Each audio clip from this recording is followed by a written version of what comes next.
A Changing Pack. Celeste Magnolia. Summary. It's been 4 years since Remus Lupin adopted Harry Potter.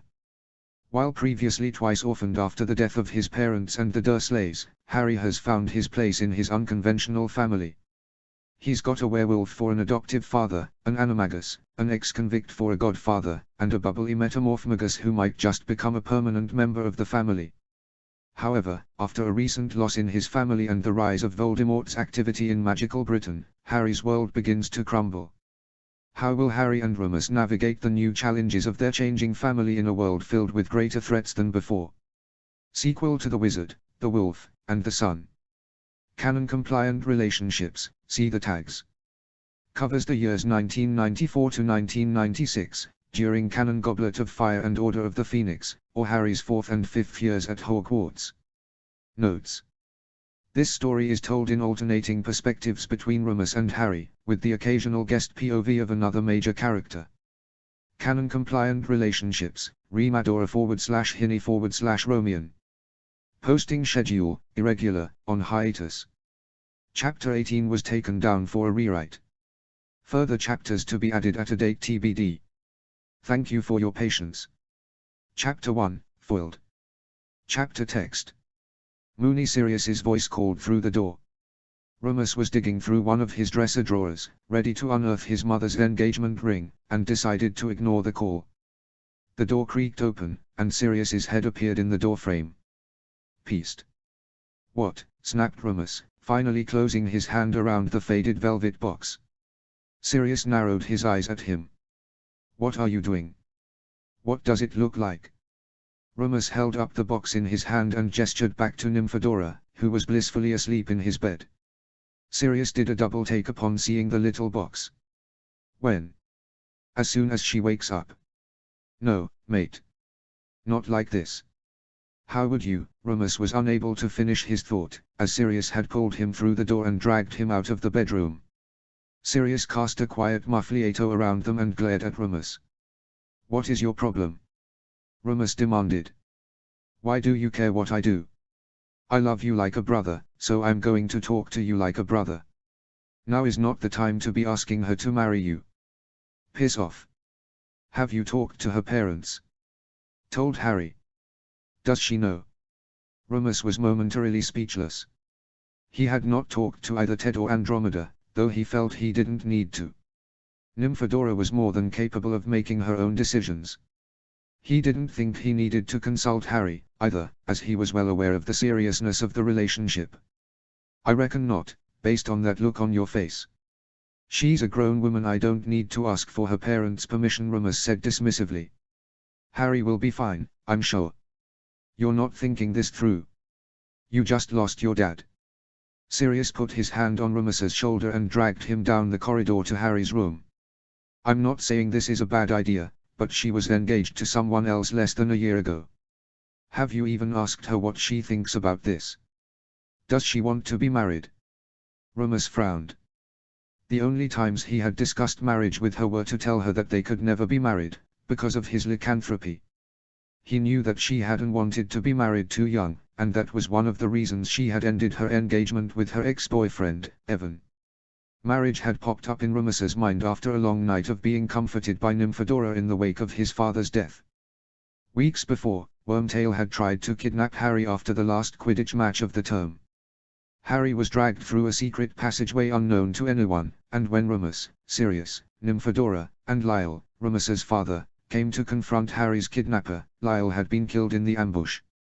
Nymphadora had been nothing but supportive, and her love for Remus, Harry, and Lyle spurred Remus into action. He didn't want to spend any more days without her at his side. Well? Sirius said impatiently. Have you? No, Remus admitted. I haven't. You should do that first, and you should talk to Andromeda. Ted won't care, but Andy will want to know what you're doing. Fine, I'll talk to them. Anything else? Remus said irritably.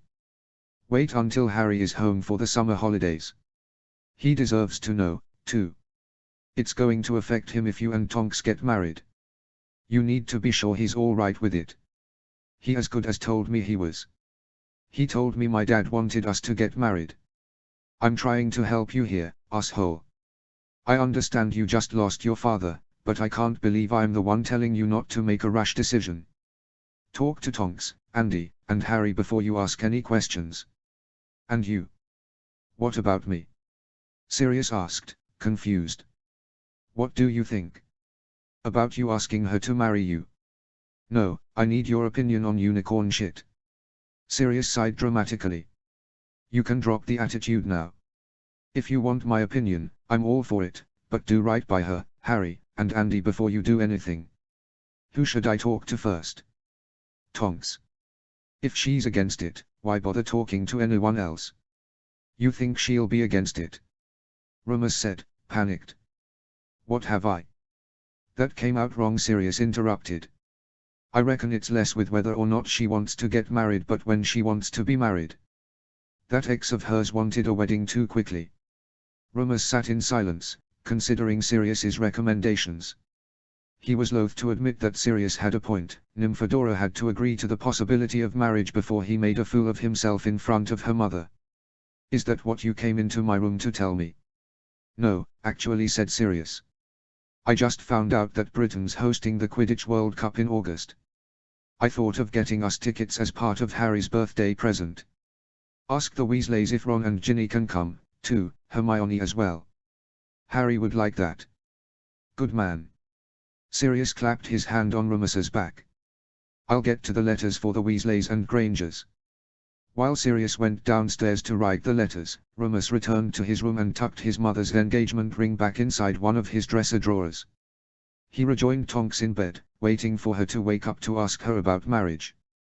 His thoughts wandered off to his recently deceased father.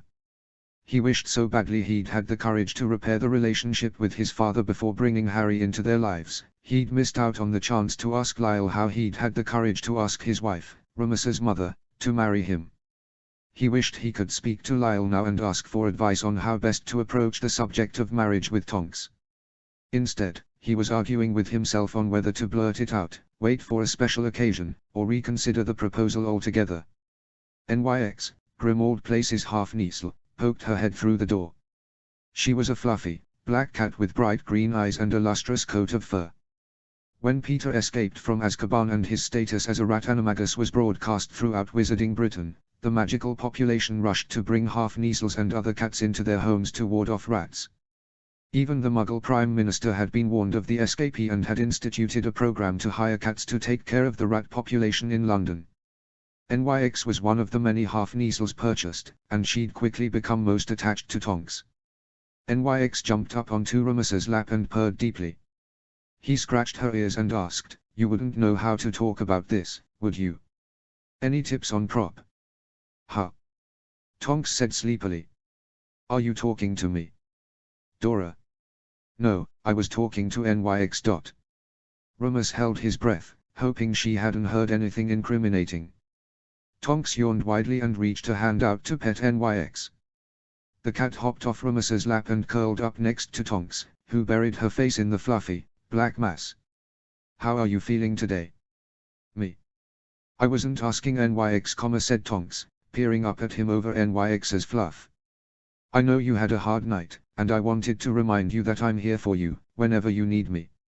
"Thank you, Dora." "I love you very much." Remus hesitated, wondering if it was the right time to bring up marriage, but an insistent screech at the window foiled his plans. "Bollocks. That's probably a ministry owl." Tonks rose from the bed and took the letter from the owl. Remus saw the ministry seal on the envelope, and Tonks's skull confirmed that it was work-related. "I'm here for you, as soon as I finish this shift," Tonks said grumpily. "Tuara's called out sick and I'm the second backup." She started dressing herself hastily, while expressing her frustration with mutters under her breath. When she was finally dressed, she came back to Remus's side and put her hands on his cheeks. "I'll be back later. I'm sorry I've got to go, but send an owl if you need." She kissed him goodbye and sped out the door, leaving him with NYX. Moments later, Sirius came knocking at the door. "So, it went that badly?" Remus cocked his head to one side, confused. "What are you talking about? Did you or did you not just tell dear Tonks about your plans to marry her, and did I just see her storm out of this house, fully dressed and enraged. She got summoned to her job. Something about 2 others calling off, Rummus said, groaning into his hands. The letter's over there. I hadn't said anything yet. Better luck next time, Sirius said, biting into an apple. NYX hopped off the bed and ran to see what Sirius was eating, but was disappointed with her findings. I'll feed her, offered Rummus. May as well get something done today. Tell you what, you feed NYX and then we'll go to one of those muggle footy matches my co-workers keep telling me about. You mean football? That's it. One of them are bound to have a match somewhere. Let's go see what the fuss is all about. Rummus reluctantly agreed, finding there was little else to keep him distracted enough to wait until Tonks was home from work. Days after the Muggle football match, after which Sirius declared himself an expert in all things relating to the Tottenham Hotspurs, Rummus finished up his shift at the Muggle bookshop. He'd been working there for a few years. It was his main source of income since moving to London. When he'd first tried adopting Harry through the Muggle system, he managed to receive a diagnosis from a Muggle doctor, which allowed him legal protections to keep his job. In a hilarious twist of fate, he'd been diagnosed with a Muggle illness called lupus, and it afforded him the ability to take the days surrounding the full moon off every month. With the medical documentation in place, the job had served him well for years. He was ready to turn on his heel in his usual spot to apparate home, but Sirius was waiting for him. What are you doing here? It's time for Mr. Howell and Snuffles to take a trip to Little Hangleton. Rummus groaned. John Howell was the name he'd given himself the day he interviewed Frank Bryce, posing as an investigative journalist for unsolved murder cases. Sirius had come along as Padfoot, but evidently he wanted to be called Snuffles for the trip. What happened? Muffliato cast Sirius, swishing his wand in a circle around them. He glanced around and said, in a low voice, Dumbledore thinks someone's taking up residence in the old Riddle house. Who? Whispered Rummus. Voldemort. Not sure. That's what we're being sent to find out. He wants us to go now. He knew you'd be working, so you've got Muggle clothes on. He got a letter from that Bryce bloke. Rummus recalled that after speaking with Frank, he'd given the older man an address in London that Dumbledore had set up. If Bryce saw anything out of the ordinary, Rummus had asked him to write a letter to the address. It appeared the time had finally arrived for Frank Bryce to see unusual activity around the Riddle mansion. Despite the importance of the task ahead, Rummus was irritated. He was taking Nymphadora out to dinner later, where he hoped to discuss marriage with her. He hadn't found the right time yet to broach the subject, given that Sirius's warning had dampened his initial enthusiasm, but he was resolved enough to try talking to her about it. With his luck, however, he wouldn't be home to see her until nightfall because of the mission. He said, "Are we supposed to do anything? Dora's waiting for me. I already told her we're needed elsewhere. Unless someone goes after us, we're gathering intelligence. It's days like this that I forget the war never really ended," Rummus said dejectedly. "All right, let's go." Rummus and Sirius turned on the spot and appeared with a crack on the edge of the town of Little Hangleton. It was just as they remembered it from their previous visit, although the prospect of running into someone at the old Riddle house was decidedly less appealing. Sirius transformed into Padfoot immediately and trotted at Rummus's side. The two passed by the copse of trees that guarded the gaunt shack without giving it another glance. They knew a Horcrux was still in it, but they were waiting until they were better practiced at casting Fiend Fear before they attempted to destroy it. "Stay with me for now," Snuffles said Rummus, once they rounded the bend to the old Riddle mansion. "If there's something inside that house, you shouldn't go in alone." Padfoot barked in agreement, and the two came upon the cottage where Frank Bryce lived. Rummus knocked on the door, waiting patiently for Frank to open the door. He heard movement from inside the cottage, but no one had come to the door yet. He exchanged a glance with Padfoot, and Rummus knocked again, but kept his wand in his sleeve as an added precaution. The door slowly creaked open. A terrible stench emerged from the cottage, as well as the incessant buzzing of maggots. Padfoot barked, and Rummus took a step back. "Mr. Bryce," said Rummus, keeping his distance from the door. He let his wand slip to his fingertips, unsure of what lay inside the cottage. Frank grunted but opened the door further. Rummus thought he looked very sick, but with his advanced age, it made sense that the old caretaker would someday fall ill. Mr. Bryce, I'm not sure if you remember me, but I'm John Howell, Remus said, staying outside the cottage. Padfoot had his back to Remus. One of his furry ears raised up, as if trying to listen for something. I'm an investigative journalist, we discussed the unsolved Riddle murders before. Frank grunted again and gestured for Remus to come into the cottage. The stench within was almost unbearable, and he was reluctant to spend any longer than a minute breathing in the foul odor. Is it all right if my dog comes with me? He's called Snuffles and he's very well trained. Padfoot whined, shaking his head, and Remus cleared his throat. Never mind. I think he'll be better off outside. Frank closed the door behind the two of them and shuffled forward. The man's movements were erratic and shaky, leading Remus to believe that he was seriously ill. Mr. Bryce, are you all right? I don't mean to impose, but it might be a good idea to. Remus's thoughts died in his throat, as Frank turned to face him. His face contorted, almost melting away, and his tongue swelled massively. Remus had his wand brandished and cast a charm to prevent the swelling, but the tongue became bigger still until it was moving on its own.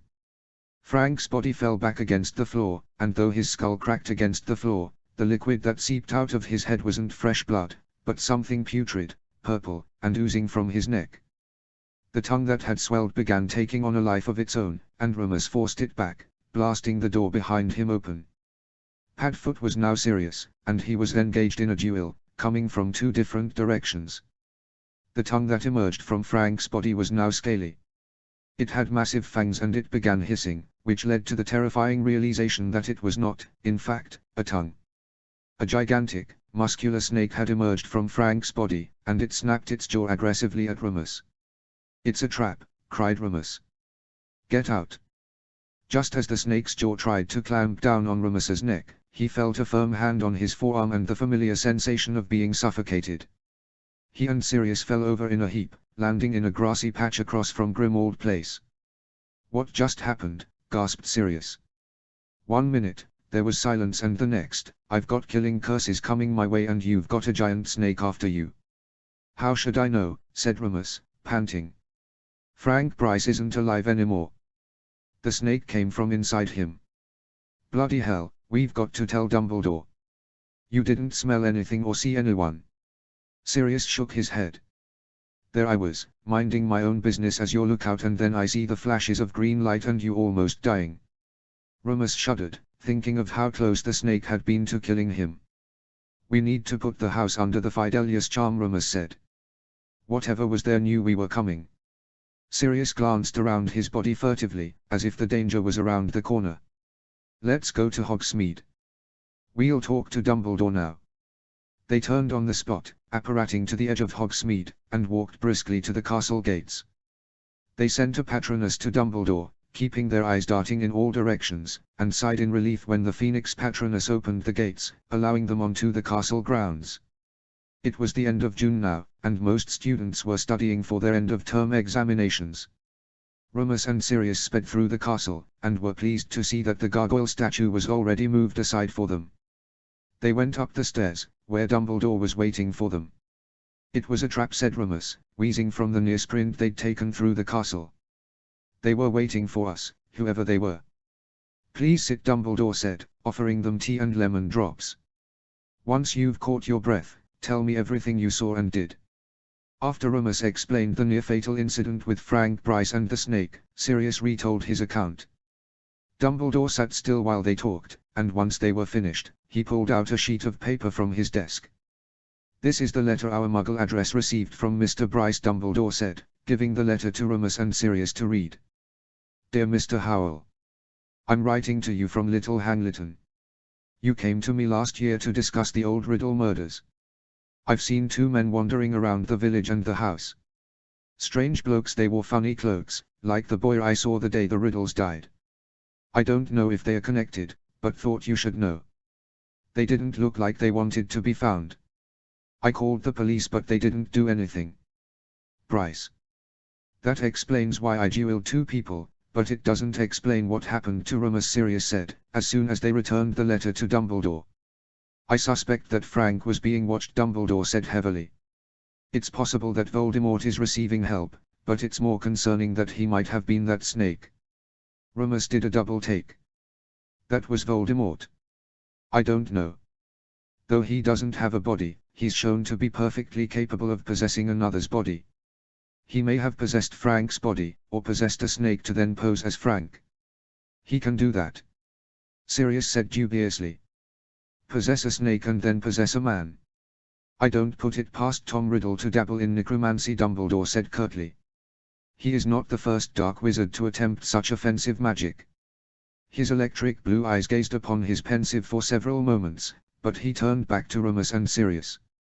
Let us assume, for a moment, that Voldemort has possessed a snake and has two helpers. If they were around the Riddle mansion, it's possible they are still there. However, your presence may have scared them off. So what are we going to do? Asked Remus. They've seen us, so they know we're after them. Great. Fan-fucking-tastic. Sirius shook his head angrily. They know we're after them. How long will it be until Voldemort realizes we're going after his Horcruxes? I doubt he thinks that anyone knows about them, Dumbledore said calmly. The Gaunt Shack is intact. Our difficulty with the locket gave us the hindsight not to try destroying the shack and the Horcrux within. Dumbledore laced his fingers together. His brow was knitted and his lips downturned, deep as he was in thought. Fidelius Charm, blurted Remus. We were going to put Grimmauld Place under it. That is a good idea, if only for Harry's protection, Dumbledore replied. He will be in as much danger as he was before if Voldemort is indeed back in the country, and it's unknown if he will stay, given that you've seen him. How much danger are we in? I think I can speak for both of us. Sirius paused, gesturing toward Remus, in that we'd give our lives to keep Harry alive, but if he loses both of us. The Tonks, Remus reminded. He'll go to Andromeda and Ted. If you marry Tonks, she can adopt him, too, Sirius said, rubbing his chin thoughtfully. I might have spoken too soon when I told you to wait on that. The sooner you marry her, the better. I'm not going to ask her to marry me because we might die, Remus said irritably. If I ask her, I want her to marry me because she wants to. I agree that we needn't rush into anything, Dumbledore interjected. It can't hurt for Harry to have an additional legal guardian, especially if he can stay at Grimmauld Place, under the Fidelius Charm.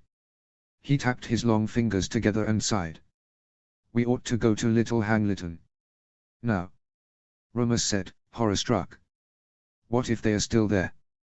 Better for us to be able to catch them. Dumbledore stood and beckoned for Remus and Sirius to join him at the flue. Unless you've changed your minds about defeating Voldemort.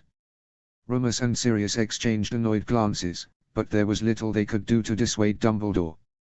They followed him through the flue to the Hogshead and then back out to the edge of Hogsmeade to apparate back to Little Hangleton. It was dark now, and Dumbledore held his deluminator in his hand, making it darker still as they descended into the village. Remus felt a strange sensation washing over him, and realized that Dumbledore had disillusioned both him and Sirius. Only the sounds of their footsteps marked their movement around the bend to the Riddle mansion. Remus whiffed the stench coming from Frank's cottage, now recognizing it as the foul odor of a decaying body. Dumbledore stopped them in their tracks and began murmuring incantations. They're not here, Dumbledore concluded softly. I believe we can track them. He cast a charm on the ground, which illuminated several footsteps around the mansion, including tiny track marks. Wormtail, Sirius growled. He's one of them. Remus felt the rage welling up, knowing that they had been close to recapturing Peter Pettigrew, but Dumbledore shushed them, keeping his ears and eyes to the ground to see where they'd escaped to. I'd like to investigate who the other footsteps belong to, Dumbledore said quietly. The trail ends with them. Reckon it might be Voldemort, whispered Sirius, but Dumbledore shook his head. I'm almost certain he's possessing the snake and Pettigrew is helping him. I'm unsure who the third person is, perhaps a former Death Eater. Is that why you need Mad Eye? Asked Remus. With his electric eye, we may be able to investigate all former Death Eaters' homes and see if they are harboring any fugitives. Until then, we'll place your home under the Fidelius Charm, and wait for the next incident. You mean you expect someone to be brutally attacked by a giant snake? Remus said, sputtering. You want to risk that? I don't believe Voldemort will be attacking anyone until he feels it is safe to do so. You've already threatened him once tonight. We'll plan and move forward when we have more evidence. We're back at war, then. Sirius said somberly. We never stopped fighting. Dumbledore's voice was solemn, and Remus winced. That morning, he thought his biggest problem that summer was finding a time to speak to Tonks about marriage, but now, realizing that Voldemort was back in the country, he decided he had graver concerns. Chapter 2, Summer. Notes. See the end of the chapter for notes. Chapter text. Harry stepped off the Hogwarts Express with a heavy heart. A single glance at his family reminded him that one of its members was permanently gone. Remus, Sirius, and Tonks all awaited him with strained smiles and thinly veiled worry. Something else was wrong. Hi, Harry, said Remus, pulling in Harry for a hug. Sirius and Tonks both followed suit, glancing around platform 9 3/4 with suspicion. What's going on? Asked Harry. Why are you all acting weird? We'll explain when we get home. But first, I need you to read and memorize something.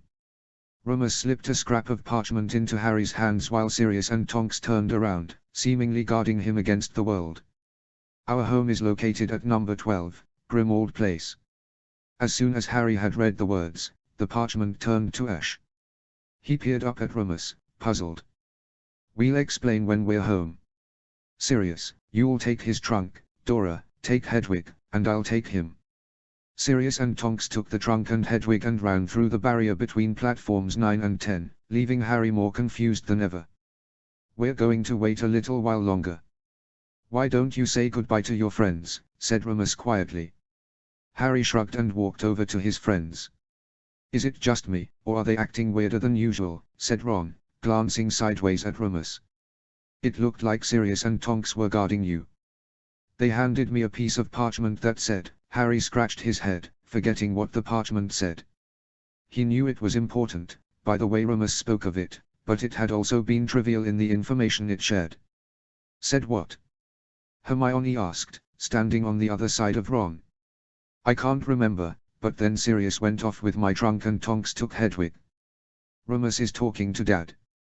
Ginny pointed to where Mr. Weasley and Remus stood, and Harry watched as a similar parchment turned to ash in Mr. Weasley's hand.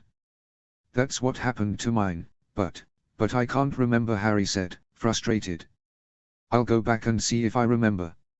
Harry went back to Remus, but by then Mr. Weasley was back with his family. As soon as Harry locked eyes on Remus, he recalled what the parchment had said and turned on his heel to tell his friends. Bloody hell, I've forgotten again. Harry said irritably, as soon as he was back with Ron, Hermione, and Ginny. Never mind. Whatever was on that parchment must not be important. Or maybe it's enchanted so you can't tell anyone else. Hermione said, growing excited. I wonder what kind of magic that is. Hermione, love, it's time to go, Mrs. Granger said kindly, nodding at Harry, Ron, and Ginny. You'll see your friends soon. I will. Mrs. Granger smiled sheepishly and blinked rapidly at Hermione, which appeared to be a form of we'll discuss this later, as she didn't ask any further questions. A few more hugs goodbye later, and the Grangers were through the barrier. Mrs. Weasley had also stopped to talk to Remus, and Harry thought he saw the same burning parchment in her hands. He was growing worried that something was happening when Mrs. Weasley smiled too cheerily at him and gathered the rest of her children to go through the barrier. Ginny promised to write, while Ron made no such promise, but Harry didn't mind. Ginny and Hermione had taken turns fussing over him in the wake of Lyle's death, but at least Ginny did so by flying with him and Ron. When the Weasleys were gone, the platform was nearly empty. Harry walked back to Remus, remembering what was on the parchment. Why did I keep forgetting? We'll discuss it when we're home, Remus muttered. Please be patient. The last families left the platform, leaving Remus and Harry alone. They walked to the flue, and Remus took Harry by the shoulder before he went in alone. I'm going with you, just in case. Just in case of what? Harry's alarm grew with every passing moment. He was sure something was wrong, as even Mrs. Granger had known something, but Remus refused to say anything. Remus took Harry into the flue, calling out their home address, and moments later they stepped out into the kitchen of number 12, Grimmauld Place. Will someone please tell me what's happening? Harry said irritably, upon seeing Sirius and Tonks waiting for them in the kitchen. A lot's happened in the last few weeks, Sirius said, as he put plates on the table for dinner. Lots to discuss. Harry sat instantly, waiting impatiently for the others to sit. Kreacher served them a hearty steak and kidney pie, fresh rolls, and had a mouth-watering treacle tart waiting for them, too. It was all of Harry's favorite foods, which only increased his panic. "Can someone just tell me already? The house is under the Fidelius charm now," Tonks said abruptly. "If you tried to tell your friends, you probably forgot what you read. Sirius is our secret keeper, as it's his family's house, but all of us and Mr. and Mrs. Weasley know. That's the special charm where people can't find us." "Exactly," Harry said. "Sirius. There's a good reason we did it. We believe Voldemort is back in the country." "He is? How? Where?" "We think he was trying to go to Little Hangleton, where the riddles came from. Sirius and I were attacked by Wormtail, a huge snake, and another man," replied Remus. "Dumbledore thinks the snake might have been Voldemort himself possessing it. We followed their trail with Mad Eye's help, which led us to an abandoned barn in northern Scotland. Then it took us to the sea and we lost the trail. We think they used an enchanted boat to get to one of the Northern Isles. He knows he's being pursued, and Wormtail knows who we are, so he knows it's us." Sirius grimaced and ran his hands through his glossy black hair. "It means we're living under the Fidelius charm for our safety and yours," Remus said grimly. "Why can't you just go to all the Northern Isles and find him?" asked Harry. "It's better to let him come to us. We don't know if he has other supporters with him, and even if we did kill what little we find, he's going to come back until all the Horcruxes are gone," Sirius said. "We're slowly gathering information, but it's a nightmare, because we can't have the Ministry raiding people's homes without a warrant. To get a warrant, you need evidence or probable cause," Tonks added. "Mad Eye and I can only help when we're off hours. We're speculating, and that's the best we've got. We do have one thing working in our favor, though. Voldemort is relying on Wormtail and his other supporter, whoever they are, to live and move. He won't do anything out in the open if he's vulnerable, so we're still going to look for Horcruxes, steal them if we can, and destroy them," explained Remus. "It's a little like that Muggle game, Keep Away. We're trying to keep Voldemort on the move while we take care of things, but it means all of us have to be on our toes," Sirius said, now sopping up the rest of his steak and kidney pie with a dinner roll. "That includes you. I'm stuck here for the summer, aren't I?" Harry said glumly, pushing the remains of his dinner around on his plate. "Not quite," no, Remus replied, as he stood to clear the plates. "Molly and Arthur are aware of the situation, so they'll be adding some additional protections on their home. You should be able to visit Ron and Ginny in a week or two, when they've finished adding charms and wards." "What about Hermione?" "Mrs. Granger said she'd be seeing us soon." Remus, Sirius, and Tonks exchanged glances, seemingly having a conversation with their facial expressions, until Sirius sighed dramatically and flailed his hands in the air. "I wanted to wait till it was closer to your birthday, but it seems I'm overruled." "Go ahead, Moony. This is Sirius's idea, so thank your godfather," Remus began carefully. "Did you know that the Quidditch World Cup will be held in Britain in August?" Harry cheered up instantly, hoping to hear that they would be going. "Well, I bought us a private box," Sirius said, smiling broadly. "It's your birthday present, so don't ask for anything else from me." "A whole box?" Harry said, dumbfounded. "How many people?" "All the Weasleys, us, my parents, Mad Eye, and Hermione," Tonks said, her dark eyes glittering with joy. "It was lucky we asked the Weasleys so early, as Arthur was almost given some tickets from a bloke called Bagman in exchange for." Remus cleared his throat, stopping Sirius's speech, and redirected the conversation. "It doesn't matter what Bagman may or may not have done," Remus dismissed. "What matters now is that we have box seats for all of us and plenty of guests for your birthday." "Thank you, Sirius," Harry said, awestruck. "Nothing but the best for my godson." Sirius's grin was infectious. Despite the looming threat of Voldemort wherever he was, Harry still had Quidditch to look forward to. The first 2 weeks of Harry's summer holidays passed quickly. Much to his chagrin, it seemed that Remus and Sirius had come to an agreement with Molly Weasley, which meant that neither Harry nor any of the Weasleys could spend time together until their summer homework was finished. Harry suspected it was another way to keep him busy and safe, but it was irritating to have gone from taking his end-of-term examinations to summer homework without so much as a weekend's respite. Needless to say, Harry was smug when his homework was reviewed by Sirius, Remus, and Tonks to find no major errors. He made the minor corrections, wrapped up his work, and prepared to enjoy the rest of his summer holidays. He ran downstairs to find Remus, knowing it was his day off from the bookshop, to ask if he could visit the Weasleys for some much-needed flying. Harry sighed dramatically when he saw that Remus wasn't alone. Sirius and Dumbledore were both in the kitchen. Experience had taught him that when the three of them were involved, he would be wrangled into either something very exciting or very dreadful. The grim looks on their faces indicated he should expect something unpleasant. "Harry, so good of you to join us," Dumbledore said evenly. "I live here, so." Remus chuckled uneasily while Sirius sat back, not bothering to hide his grin. "I was hoping you could help me with something." Dumbledore's voice was calm as ever, and Harry sat in one of the kitchen chairs sullenly. "Remus and Sirius want you to know more about what's happening with Voldemort, and as they are your guardians, I will respect their wishes. Is this something you want to know?" "Of course. I've got to know," Harry said adamantly. "Where is he? What is he doing?"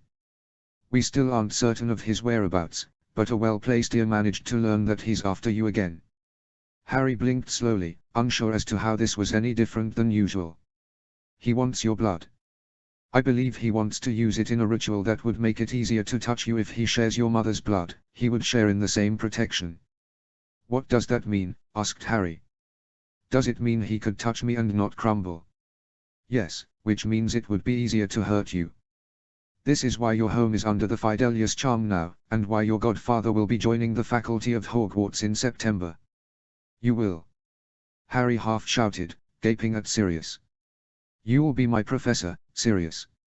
That's Professor Black to you, Mr. Potter." Sirius held his expressionless gaze for a fraction of a second before he burst into his raucous, bark-like laughter. "He'll be teaching defense against the dark arts," Dumbledore said, as Harry's jaw dropped, suddenly horror-struck. "He'll die. That's what happens to all of them." "Grandad just died. You want to die?" Harry demanded, angry that Sirius would be so flippant with his life. "I've signed a one-year contract," Sirius said, now sobering. "Not all previous defense professors have died. You've had bad luck lately, and it'll be good for someone to keep an eye on you and your friends this term." Harry didn't think any part of Sirius becoming the new defense against the dark arts professor was good, but he decided to keep his opinion to himself, as the others seemed to think it was a sensible idea.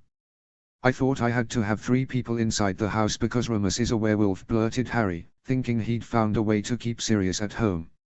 "About that," Sirius said. "I'm your godfather, which means that in our world, I have more rights than Remus does. That rule of 3 people only applied when Remus was your solitary guardian. Now that I'm here, it doesn't matter who I invite to live with me.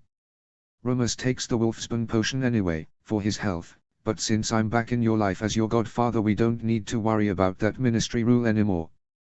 "But if you die we will have to worry about it," Harry insisted. "You can't go." "There are good reasons I'm going to be teaching at Hogwarts this term," Sirius said exasperatedly. "I know you're worried for me, but I'll be fine." Harry crossed his arms over his chest, fuming. There simply didn't seem to be a way for him to prevent anything from happening to his godfather. "Let's get back to the matter of your mother's blood," Dumbledore said, after clearing his throat lightly. "I have a favor to ask of you, as there is one other person in Britain who also shares her blood." "You mean Dudley?" Harry said, arching a brow at Dumbledore. "Indeed. I fear that if Voldemort cannot get to you, he will be after your cousin's life." "What am I going to do about it?"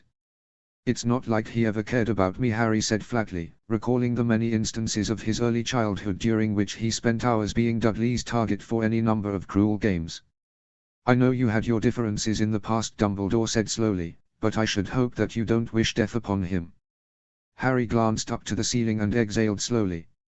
He didn't wish death upon anyone with the single exception of Voldemort, and he was not a killer. Even if Dudley had been a nasty bully, Harry didn't think it meant he deserved death.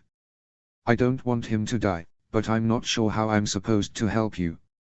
"We thought of seeing them today, if you're willing," Remus said carefully, his forehead creasing with his concern. "Them? You don't mean Dudley and Aunt Marge, do you? Yes, but the three of us will be with you, Sirius said. Unless you want Tonks to be there. Harry snorted, imagining Aunt Marge and Dudley reacting to Tonks and her colorful head of hair, or Sirius and his many tattoos. Tonks is working today. She won't be home till later, but we can wait for another day, Remus replied. What do you say? I want to wait for Tonks to come home. I want to see the look on their faces when they see her hair. Can my friends come? Harry imagined approaching Marge and Dudley with many people at his side, including friends who Dudley said Harry would never have. The look on Dudley's face would be worth the visit, thought Harry. Do you want them there for support? Asked Sirius, meeting Remus's gaze. They nodded at each other slowly, and Sirius said, We'll see what we can do. Can I see my friends today? I've finished all my homework. Sirius and Remus's nods brightened Harry's mood, and he ran upstairs to get his broomstick, eager to fly with the Weasleys for the day. After spending another sunny afternoon at the Burrow, Harry took the stairs slowly, sore from the hours on his broomstick. He looked forward to a shower and whatever was available in the kitchen, when Remus stopped him. He had a peculiar expression in his eyes, and Harry stiffened instantly, wondering if it was time to visit the Dursleys, or if he'd discovered the evidence of his latest prank against Sirius. Harry, could you come here a moment? Asked Remus, standing in the doorway of the library. I wanted to chat with you for a few minutes. If this is about the prank I'm playing, I'm not telling you anything, Harry said bluntly. A corner of Remus's mouth twitched and he shook his head. He replied, I won't spoil any of your pranks, and we should talk about the attitude you've been giving everyone lately, but that's not what I want to talk to you about now. Harry followed Remus into the library, and the two sat down opposite each other. Harry clasped his hands together, wondering why he'd been asked to be there, when Remus finally cleared his throat. You know I've been seeing Dora for the last year, yes? Harry nodded and Remus continued, shifting uncomfortably in his armchair. I wanted to ask you, what would you think if I asked her to be a permanent member of our family? You mean you want to adopt her? Wouldn't marrying her? Harry shook his head, feeling stupid. You could have just asked what I thought if you wanted to marry her instead of the permanent family bit. Right, well, what do you think? If I asked her to marry me, that is. I think it's brilliant, Harry said instantly. Will you get married soon? Have you already asked her? I haven't asked her yet, no. We discussed it briefly a few days ago, but I wanted to ask you what you thought. If you marry her, I'll still call her Tonks. I tried calling her Dora, but that was too weird. Calling her Mum would be even weirder. You don't call me or Sirius Dad, and if I know Dora, having you call her Mum would be a disaster. Calling her Tonks is what she prefers. Why haven't you asked her yet? I want to be sure it's what she wants, and that you're all right with it. I know Sirius is your godfather, but you'll know by now that I consider you my son, and I love you like a son. I wouldn't want to make any big decisions without your input, especially if they'll change your life. How would you marrying Tonks change my life? Harry asked, puzzled. She already lives here. When you put it that way, I suppose not, though she'll always be a part of your life because she's a part of mine. I don't want you to feel as if I'm forgetting about you.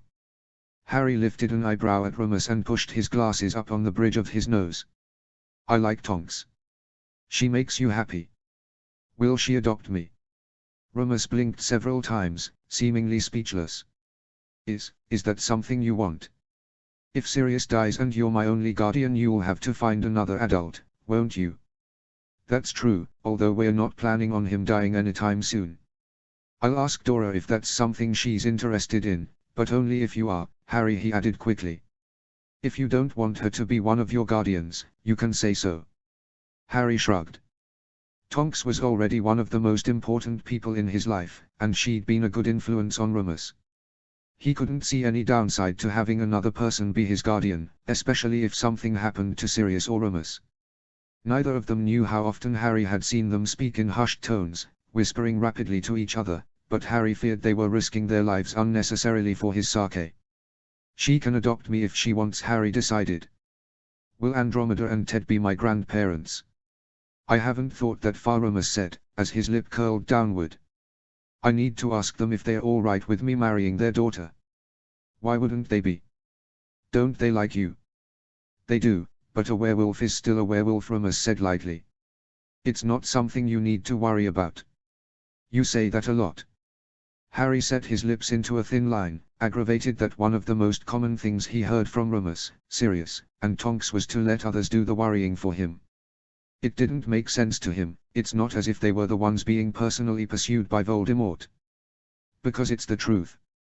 You're just barely 14 years old. You don't need to have the weight of the world on your shoulders. Aren't I supposed to kill Voldemort? Harry deadpanned. Not you, or Sirius, or even Dumbledore. We've discussed this many times. Prophesize Willy. Remus hesitated, biting his lower lip slightly, and said, even if you do kill him, you won't be alone. Sirius and I are working hard to make it easier for you, if and when that time comes.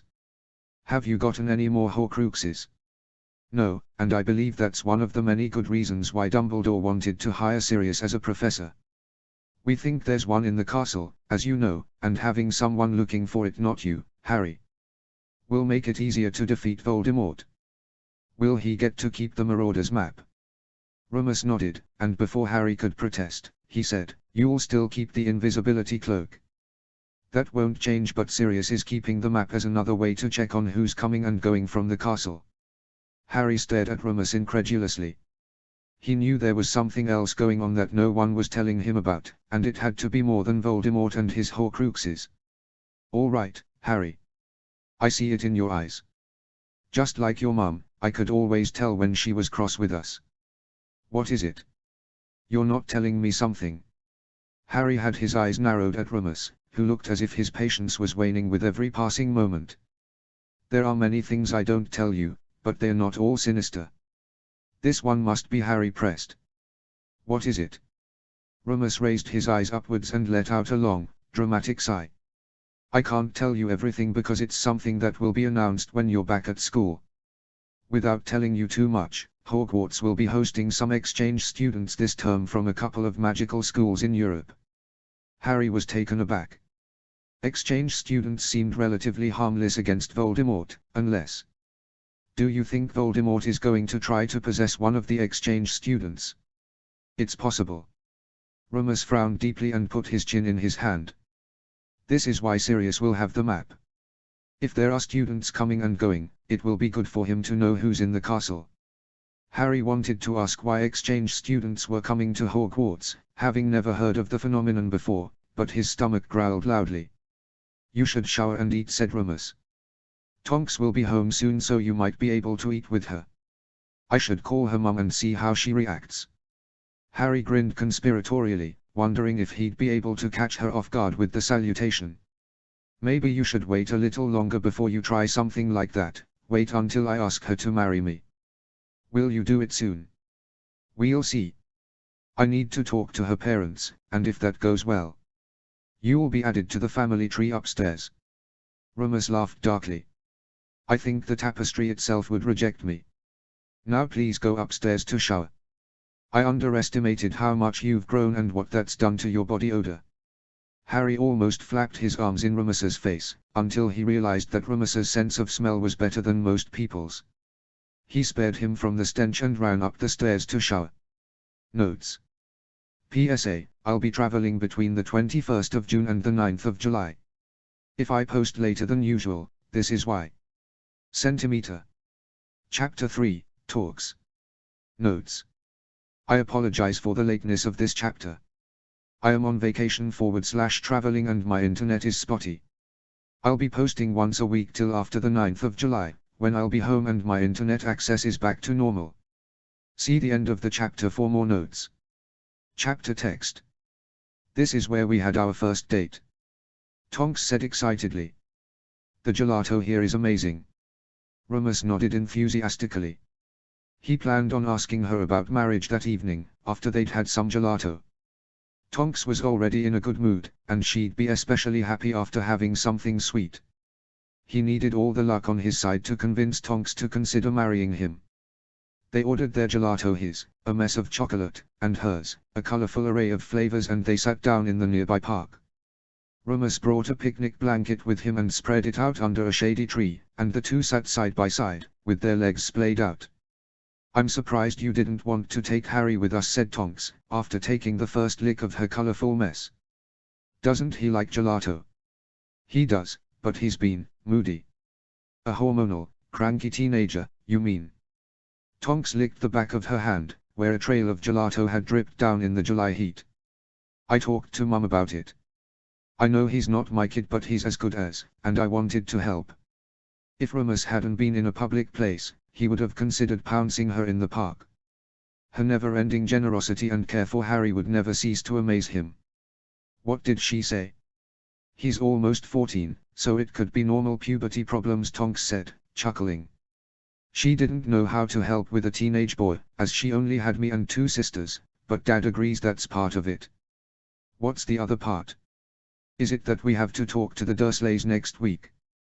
Tonks's brow flew up into her forehead. I didn't know you had to do that, but that can't be helping. Why do you have to do that? Remus explained that because of the blood protection charm that Lily inadvertently gave to Harry, the only other living person who shared her blood was Dudley Dursley, Harry's maternal cousin. Now that Voldemort was back in the country, despite his precise whereabouts being unknown, Dumbledore believed that Dudley was in danger of having his blood or life taken from him. Harry's not happy about it. Not at all. Speaking of which, I keep forgetting to ask, can you come along, too? Harry wants all of us, Ron, and Ginny with him. Tonks lifted an eyebrow at him. Why so many of us? Sirius and I reckon he wants to show Dudley he's got a better life now, maybe moral support as well. It was the only way we could get him to agree to seeing them again, so we're allowing it. I'll go. If he wants me there, I'll be there. Remus smiled at her, his heart bursting with love for the witch who had taken Harry under her wing and opened her own heart to the unusual family. The Dursley visit can't be helping his mood, Tonks said, after a long pause. But you know what Mum and Dad said. They thought that he's grieving the loss of your father. She reached out her hand and rested it on Remus's knee. I don't know if he's had the chance to properly mourn. I know you've had your moments, but have you asked him how he's doing? Remus stared quizzically at her. He hadn't taken much time at all to discuss his father's death with Harry. The funeral had been at Hogwarts, and Harry returned to his friends.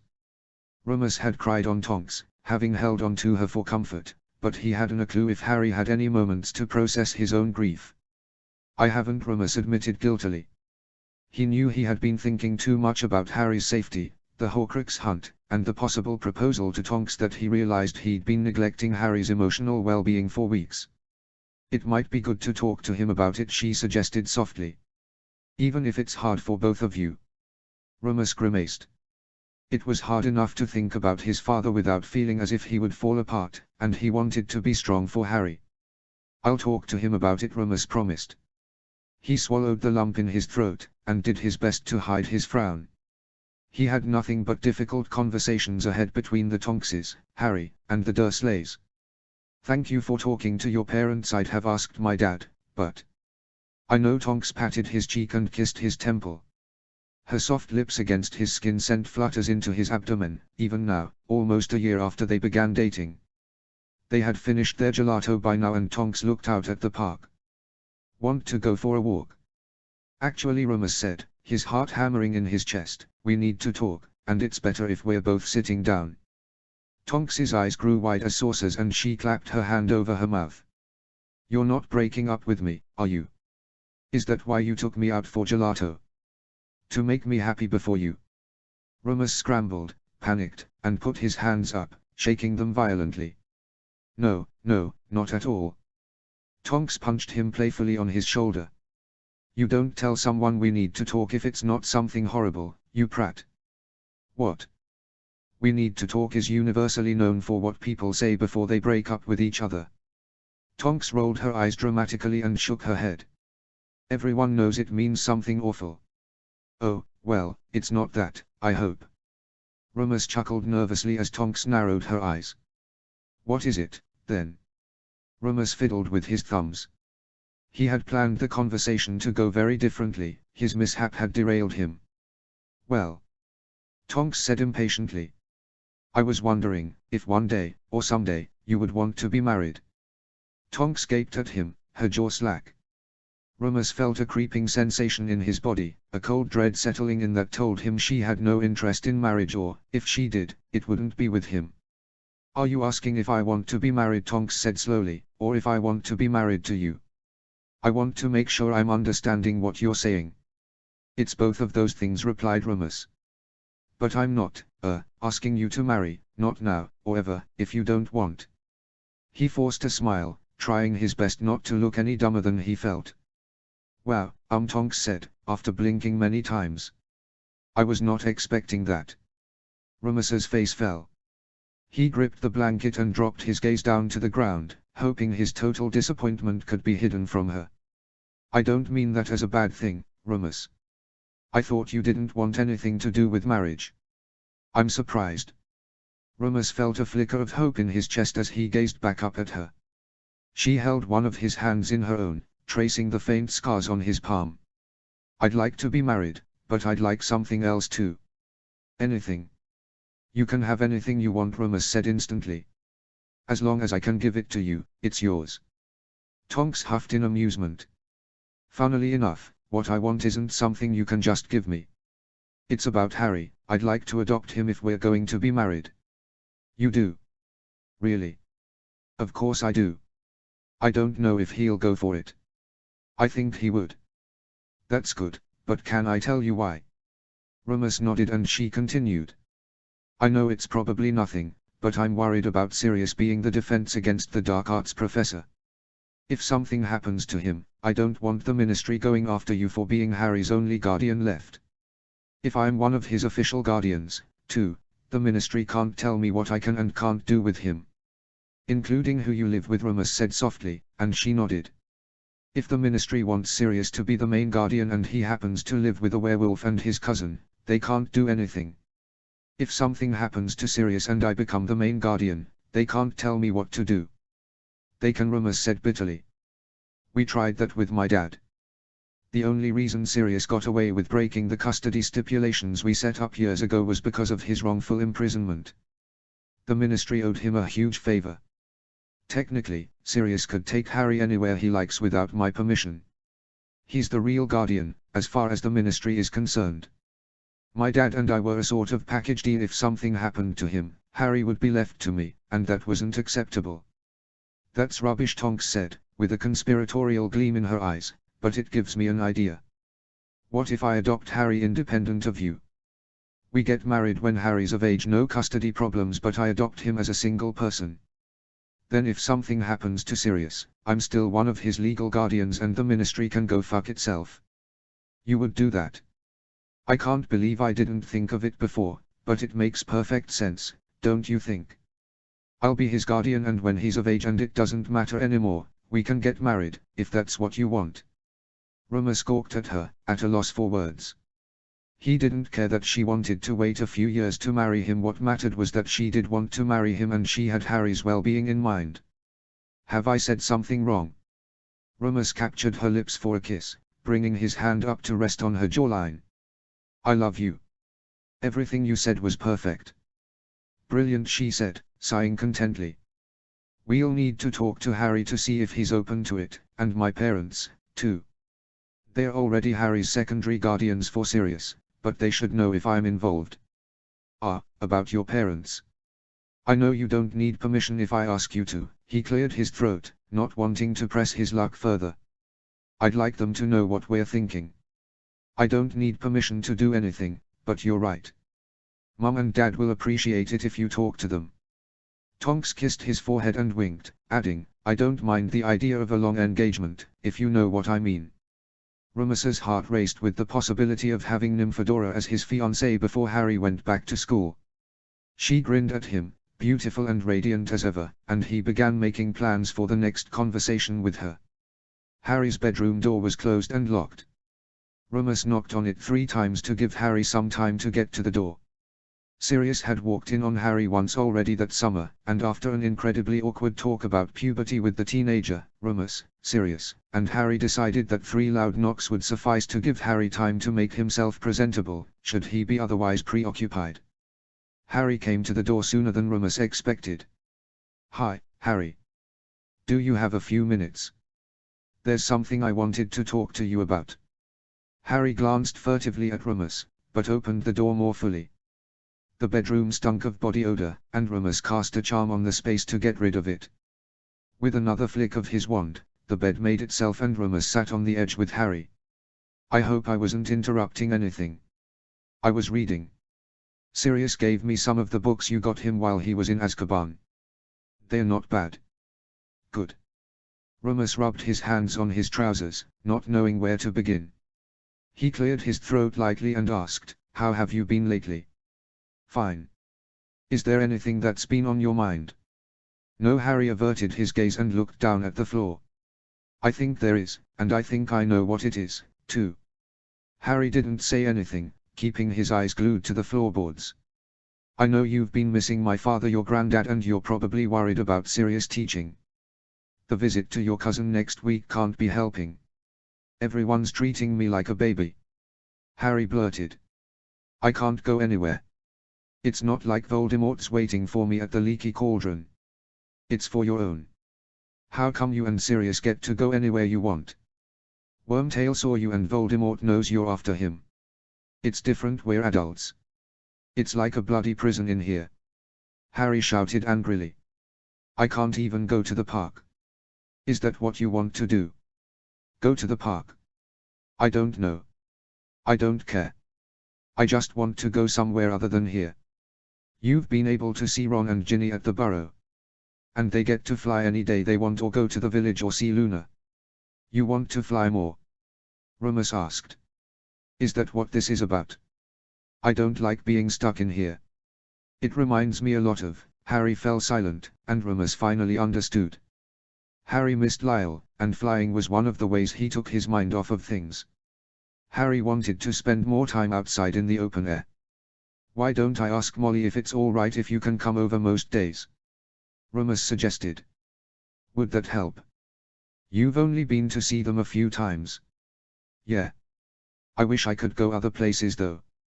We'll go to the Quidditch World Cup. I want to go to normal places, like Diagon Alley, or even see a film. I told Ron and Ginny about films and they want to see one." Though Harry was far from a typical teenager, Remus felt a sudden surge of pity for him. He was expressing a very human desire to do normal things for his age, which included more freedom and time with his friends. "I know it's not as enjoyable to be with us," Remus said carefully, "but if at least 2 of us are with you, I'll ask my co-workers what films are worth seeing and take you, Ron, and Ginny to see 1 or 2. What do you think?" "Take Mr. Weasley," Harry said at once. "He's dying to know what a film is. Is there anything else you want to do?" "I can't promise we'll do everything, but we can try." Harry shook his head, and Remus added, "If you think of something, I really will try my best, Harry.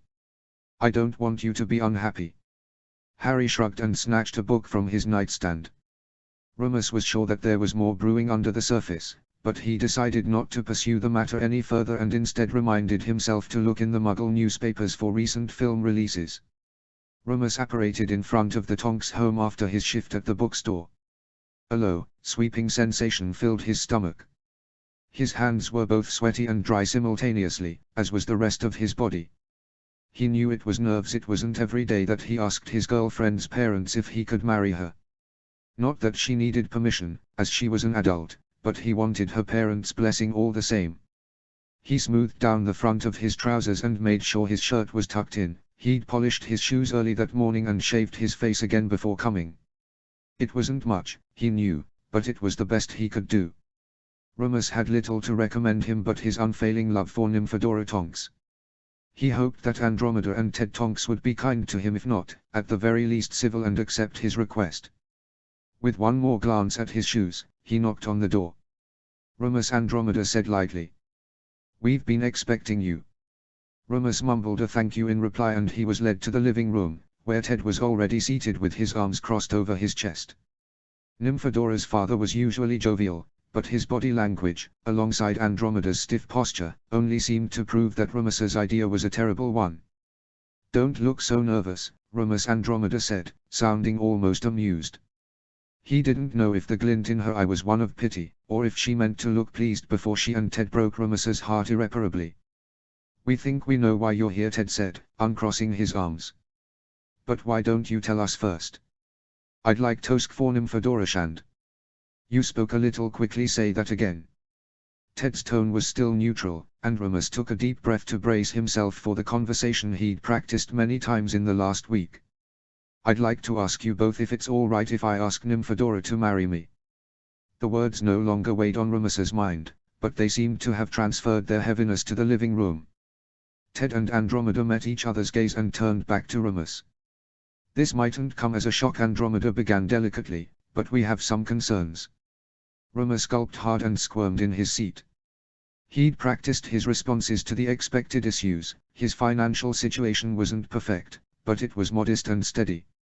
He was a dangerous monster once a month, but his regular supply of Wolfsbane potion virtually eliminated his deadliness. He had a son to raise, but Tonks and Harry had a strong relationship, and he expected no resistance if they became a family. He knew he was a social pariah, but Tonks had already publicly joined herself to the Lupins when she offered to live with them during the Wizengamot custody hearings. Nymphadora doesn't want or need our permission to marry, but she doesn't always see the full picture when her heart is invested. Not unlike me, you'll know I had to run away from my family when I married Ted, but your situation is a little more complicated.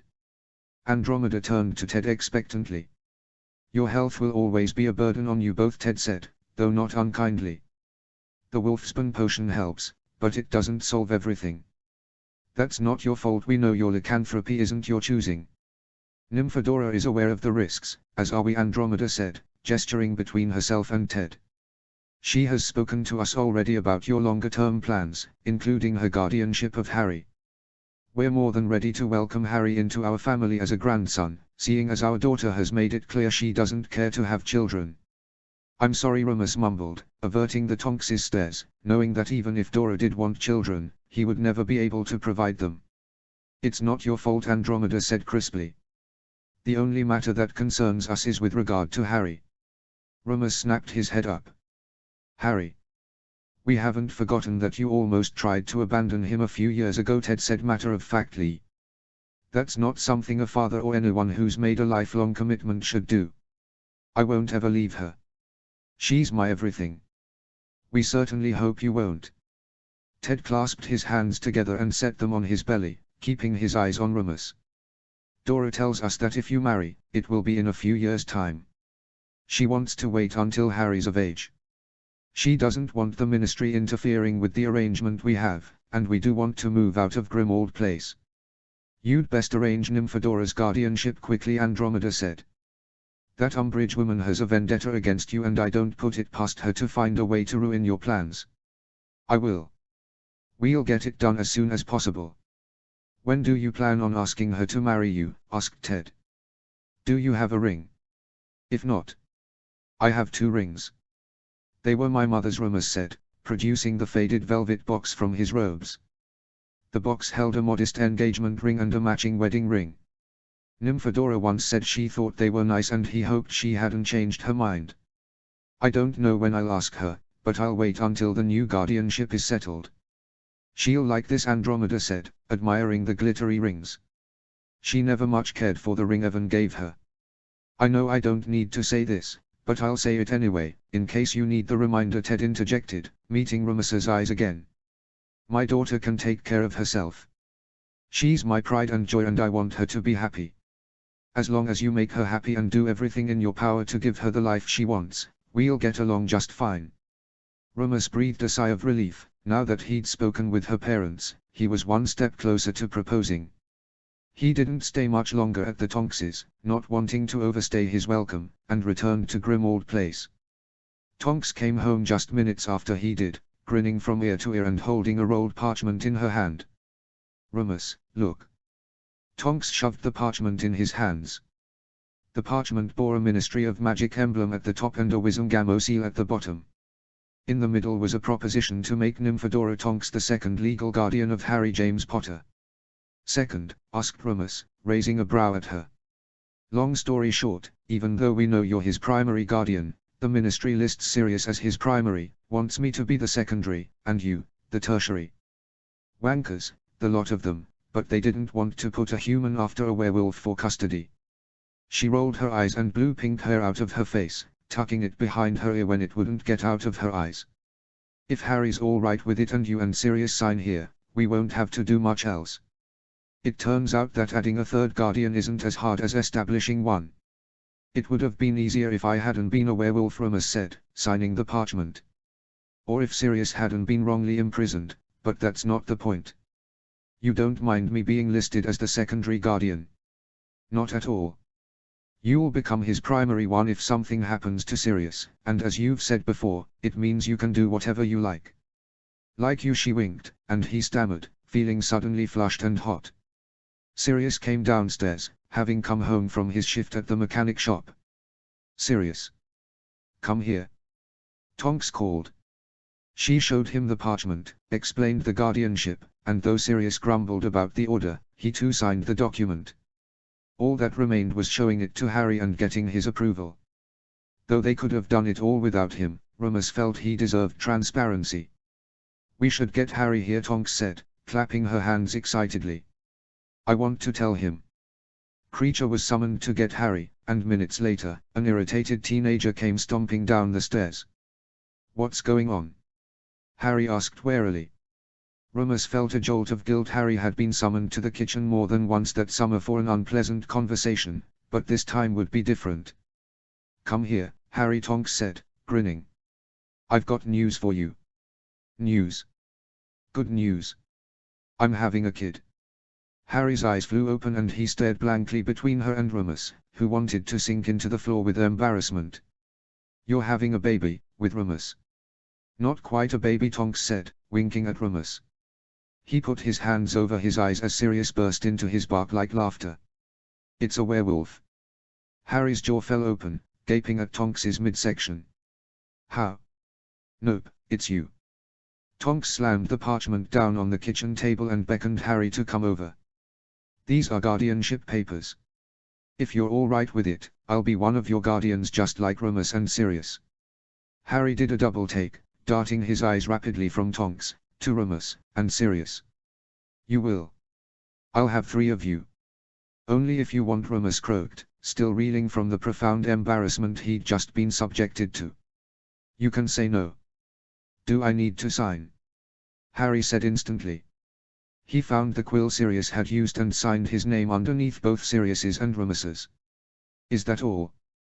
Tonks beamed and hugged him tightly. Remus felt his eyes watering at the sight of her, in all her pink-haired joy, embracing Harry. Sirius coughed into the crook of his arm, looking every bit emotional as Remus felt. His heart had never been so full. Notes. For faster updates, check my Tumblr page. It's 90% Remadora/fic related stuff and 10% nonsense.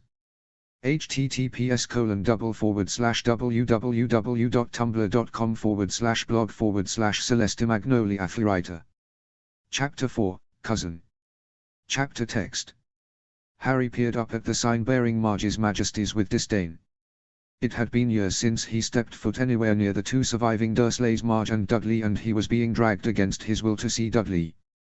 Voldemort was after Harry's blood, which still flowed with his mother's sacrificial magic. It was possible that Voldemort would go after Dudley, having shared the same Evans blood through Lily's sister, Petunia. Dumbledore suggested Harry and his family visit the Dursleys to convince Dudley to accept magical protection. Based on Dumbledore and Remus's first, disastrous attempt at convincing Marge Dursley that magic existed, they had a different plan that would separate Marge and Dudley to be able to speak to Dudley alone. Harry agreed to go only if he had a small army behind him.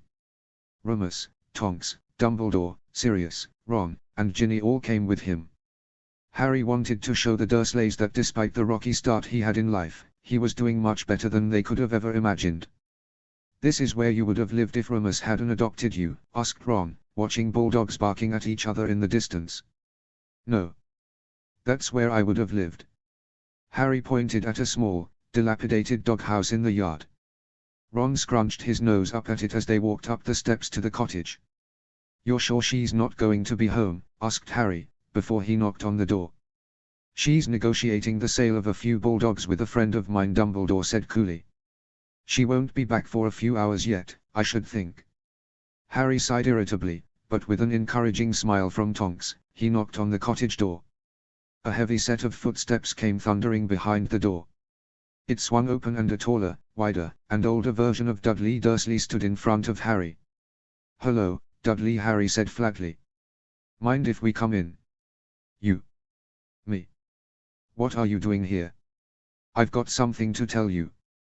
"Who are these people?" Dudley's beady eyes drifted past Harry to the gaggle behind him.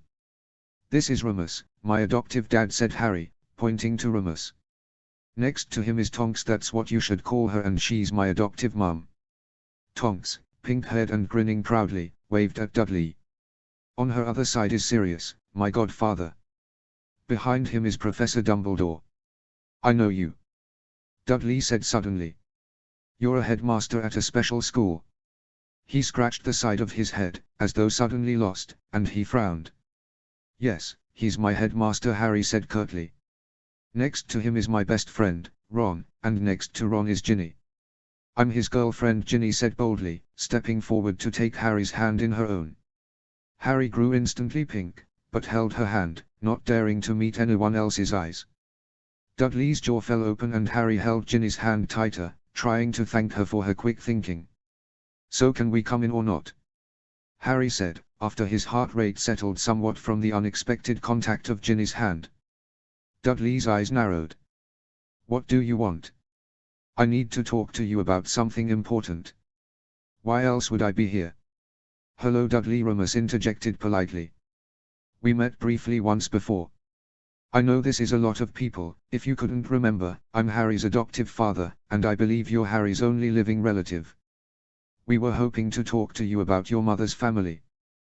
"We went to school with your Aunt Lily," Sirius said, and Dudley's eyes grew wide upon seeing the tattoos that ran down Sirius's arms. "Remus and I went to school with James, Harry's dad, and Lily, your mum's sister."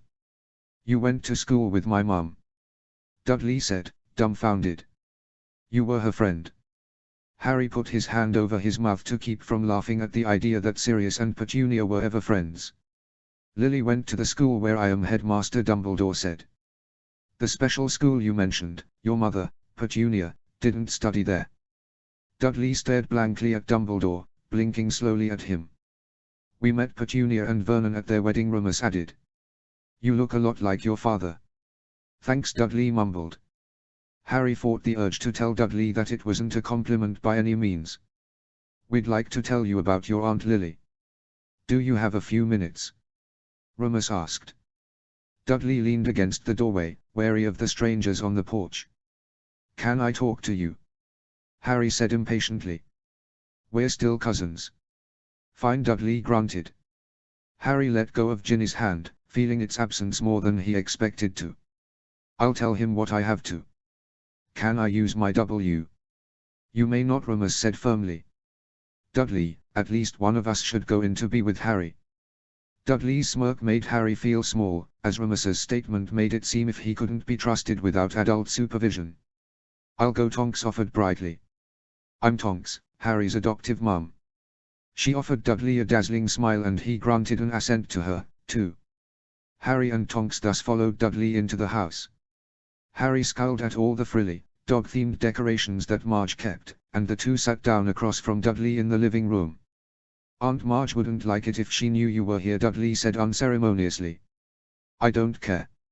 It's not about her." Harry glared at Dudley. He'd lived almost 10 long, cruel years with his cousin and he rarely knew peace outside of the cupboard he slept in. He didn't wish death upon his cousin, but he certainly didn't feel he owed Dudley anything but an offer of magical protection. "Harry, why don't you talk about your parents a bit and what kind of people they were?" Tonks suggested, in a clear attempt to change the subject. "Your parents were drunks, weren't they? Got themselves killed in a car crash." "They were not drunks," Harry said, standing abruptly, pointing his wand at Dudley. "Everything you've been told is a lie." "Harry, calm down." Tonks put her hand on his forearm, bringing him down to sit, while Dudley stared at them in disbelief. "Why don't I just tell him?" Harry nodded at her suggestion, and he sank back into his seat, irritated. "All right, Dudley." Harry's parents, Lily and James, were a witch and wizard. Harry's a wizard, I'm a witch, and all those people standing on the front porch are magical too, Tonks said calmly. You're mental. Did you go to that special school too? Is it for Rhett? Tonks took her wand out, transfigured a teacup into a frog, and set it back. She then scrunched her eyes together, grew her hair out long and blonde, and then conjured 3 glasses of water, placing them before Dudley, Harry, and herself. Not everyone can do what I did with my hair, Tonks explained airily. I'm a special kind of witch called a metamorphmagus, but others can do something similar with charms and potions. Do you believe me now? Dudley's big jaw fell open. Harry felt a triumphant grin grow across his face as he watched his cousin struggle to comprehend what he'd just seen. Harry's parents were like me. Harry, Ron, and Ginny are all students at a special school called Hogwarts that trains young witches and wizards. Remus, Sirius, and I all went to school there, and Dumbledore is the headmaster, Tonks said rapidly. Any questions? Dudley sputtered for several seconds, stammering incoherently, until he finally choked out a question. Am I a wizard? Harry burst into laughter and shook his head. The thought of Dudley as a wizard was as laughable as Petunia and Sirius having been friends. You're not, Tonks said, not unkindly. You're what's called a muggle, or a non-magic person. My dad is like your Aunt Lily. He came from a family of muggles, so he's what's called a muggle-born. Lily was a muggle-born, too. Your mum knew all of this, but I'm told she didn't like magic very much and didn't want to tell anyone. Remember the time I turned one of our teachers' wigs blue? That was accidental magic. Every time something weird or unusual happened around me, it's because I'm a wizard, Harry said smugly. The time Mum cut all your hair off. And it grew back overnight. Yeah, that's magic. Dudley sat in stunned silence, watching Harry's hair as if it too would grow long at any moment. Anyway, Tonks said, clearing her throat, that's only part of what we came here to tell you.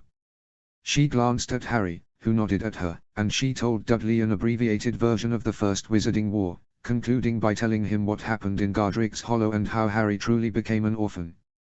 Here's the part that gets tricky for you, Dudley. I don't have time to explain it all, but the Dark Wizard I mentioned might want to go after anyone related to Harry. Since you're the only one left, this puts you in danger. I can fight for myself, Dudley said defiantly. I'm not scrawny like him, and I'm a junior heavyweight boxing champion. He pointed a fat finger at Harry, who gaped at Dudley, astonished by his stupidity. I'm sure that's quite the accomplishment for your age, Tonks said carefully, but dark witches and wizards only need one spell to kill someone, and it doesn't matter how strong, big, or accomplished a person is. If they don't have magic, they are going to die. Why didn't he die? Dudley challenged, pointing at Harry again. Tonks sighed into her hands and briefly explained the blood protection magic. Although Dudley did share some of Lily Potter's blood through Petunia, the charm that had kept Dudley safe was broken when Petunia Dursley died.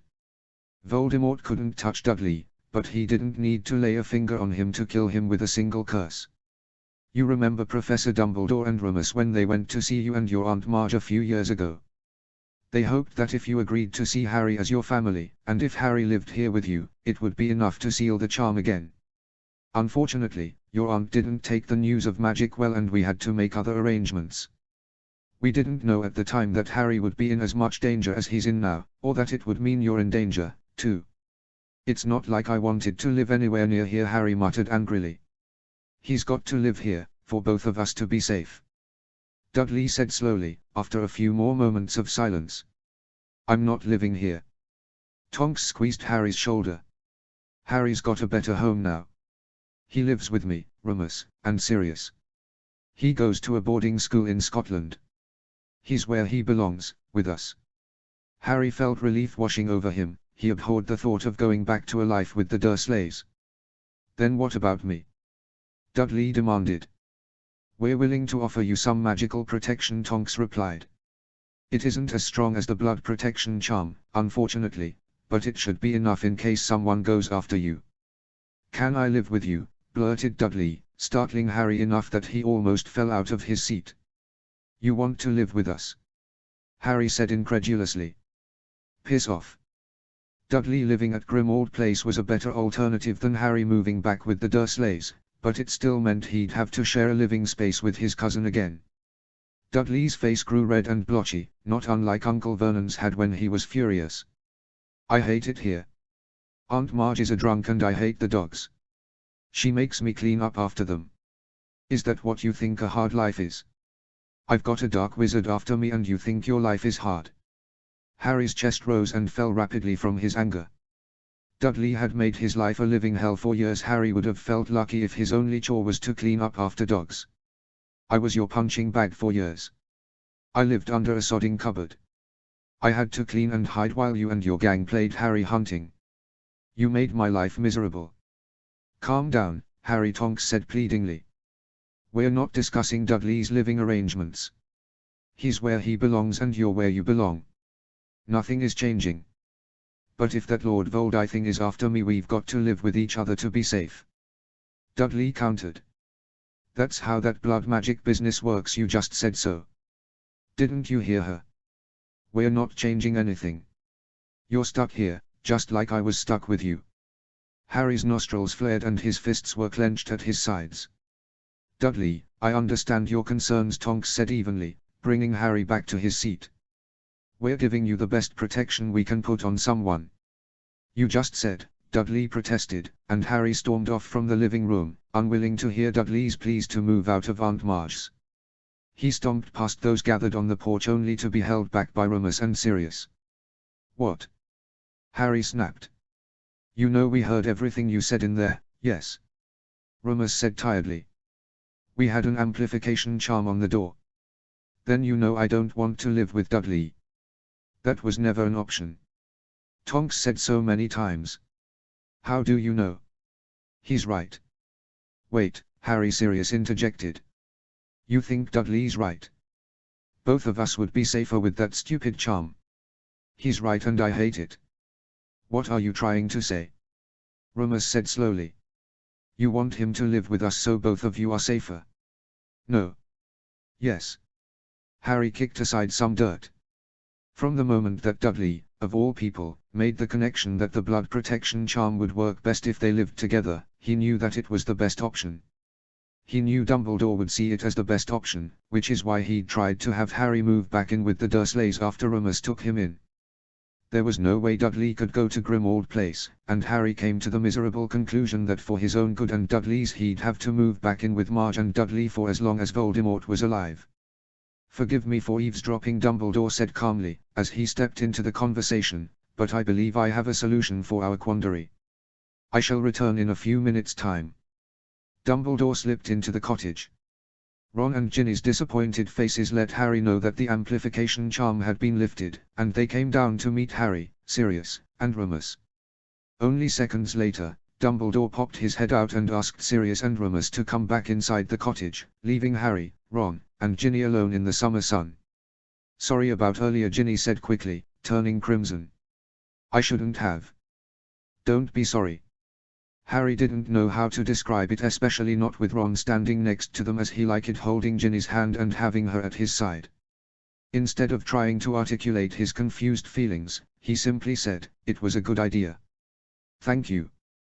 Ginny blushed and Ron huffed impatiently next to her. What are they doing in there, do you think? Probably figuring out how to get me to live here until Voldemort's gone, Harry said bitterly. It's why I was put with the Dursleys in the first place, and now I'll have to go back. Go back, here? Ron said, frowning at the cottage. But that Marge woman's a nightmare, isn't she? It doesn't matter. I've got to stay alive, and it's not like they are going to let Dudley get murdered for me. He's a GIT, but he's just a muggle and can't even defend himself. That is very wise of you, Harry. Dumbledore appeared from outside the cottage, his lavender robes billowing behind him in the summer breeze. We've come to an agreement with your cousin. Would you like to hear it? It's not like I'll be able to say no to it, is it? You can say no. It requires your agreement as well. Dumbledore's hands were clasped together in front of him. He looked somber and tired, despite the gleam of his electric blue eyes. Just hear it, mate, Ron mumbled. You can say no. Harry nodded at Dumbledore, wishing he could hold Ginny's hand again for support. I believe I can recast the blood protection charm on you and Dudley, so long as you consider each other close family. I suggested having Dudley come visit you at your home 3 times a year at the summer, Christmas, and Easter holidays. He'll spend 2 weeks with you at each visit. He's going to visit me, at Grim. Yes, Dumbledore said, cutting Harry off. We need to find Marge to give us permission to recruit him for our plan. We're going to tell her Dudley's been accepted to a prestigious boxing club, which requires travel 3 times a year. He won't come home for Christmas or Easter. Harry said dubiously. He goes to a boarding school called Smeltings. It's nearby, so he's a day student, but had his parents lived he'd have been a boarder. We are going to tell his aunt that he's been given a full scholarship to board and that the boxing club holds events over the holidays. Harry snorted. Dudley was never the brightest student in school, and Harry doubted his cousin had changed much now that he was at the same posh school Uncle Vernon had attended. I've also told him, in no uncertain terms, that poor behavior will not be tolerated while you're under the same roof, Dumbledore said firmly. Remember, he's a muggle, he doesn't know what to expect, and you're capable of inflicting far more damage on him with your wand than he could ever hope to achieve with his fists. Harry frowned slightly. If Dudley visited Grimmauld Place, where underage magic couldn't be detected, Harry would have the upper hand.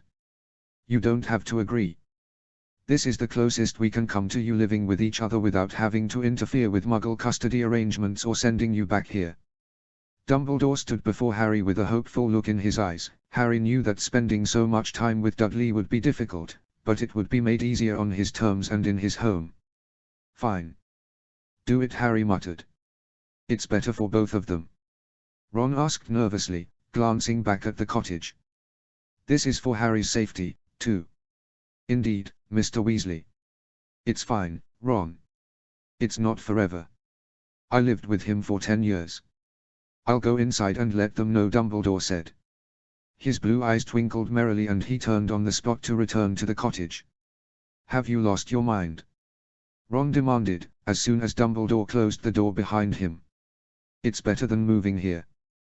Besides, it's not like he can do magic. Wait till Kreacher meets him. Harry doubled over in laughter, imagining the house elf's reaction to meeting a real muggle. Do you still want me to pretend to be your girlfriend? Asked Ginny, after Harry caught his breath. He met her warm brown eyes and nodded, trying hard not to blush. You've got to, Ron said matter-of-factly. It's not like you can lie now. Harry met Ginny's gaze again. Both of them were pink in the face, and they were startled out of their awkwardness when the cottage door opened and everyone came streaming out. Dudley came last, with a rucksack on his shoulder and eyes transfixed on the levitated suitcase in front of him. He's coming with us now? Harry asked, lifting a brow at Remus. We'll be right back, Tonks said. I'm going with Dumbledore to meet Marge and convince her to let us take Dudley for a couple weeks. It's going to be easier if we do this before the World Cup. The World Cup already happened. Brazil won, Dudley said, staring skeptically at them. Doesn't everyone know that? She's talking about the Quidditch World Cup, Harry corrected. It's a wizarding sport played on broomsticks. Football and Quidditch don't have anything to do with each other. He's really good at Quidditch, Ginny said, stepping forward to meet Dudley. He made the Gryffindor team in his first year. Youngest Seeker in a century, Ron added smugly. Dudley blinked several times at Ron. What's a Gryffindor? We'll explain this when we get home, Remus said, as Tonks morphed her features and disapparated with Dumbledore.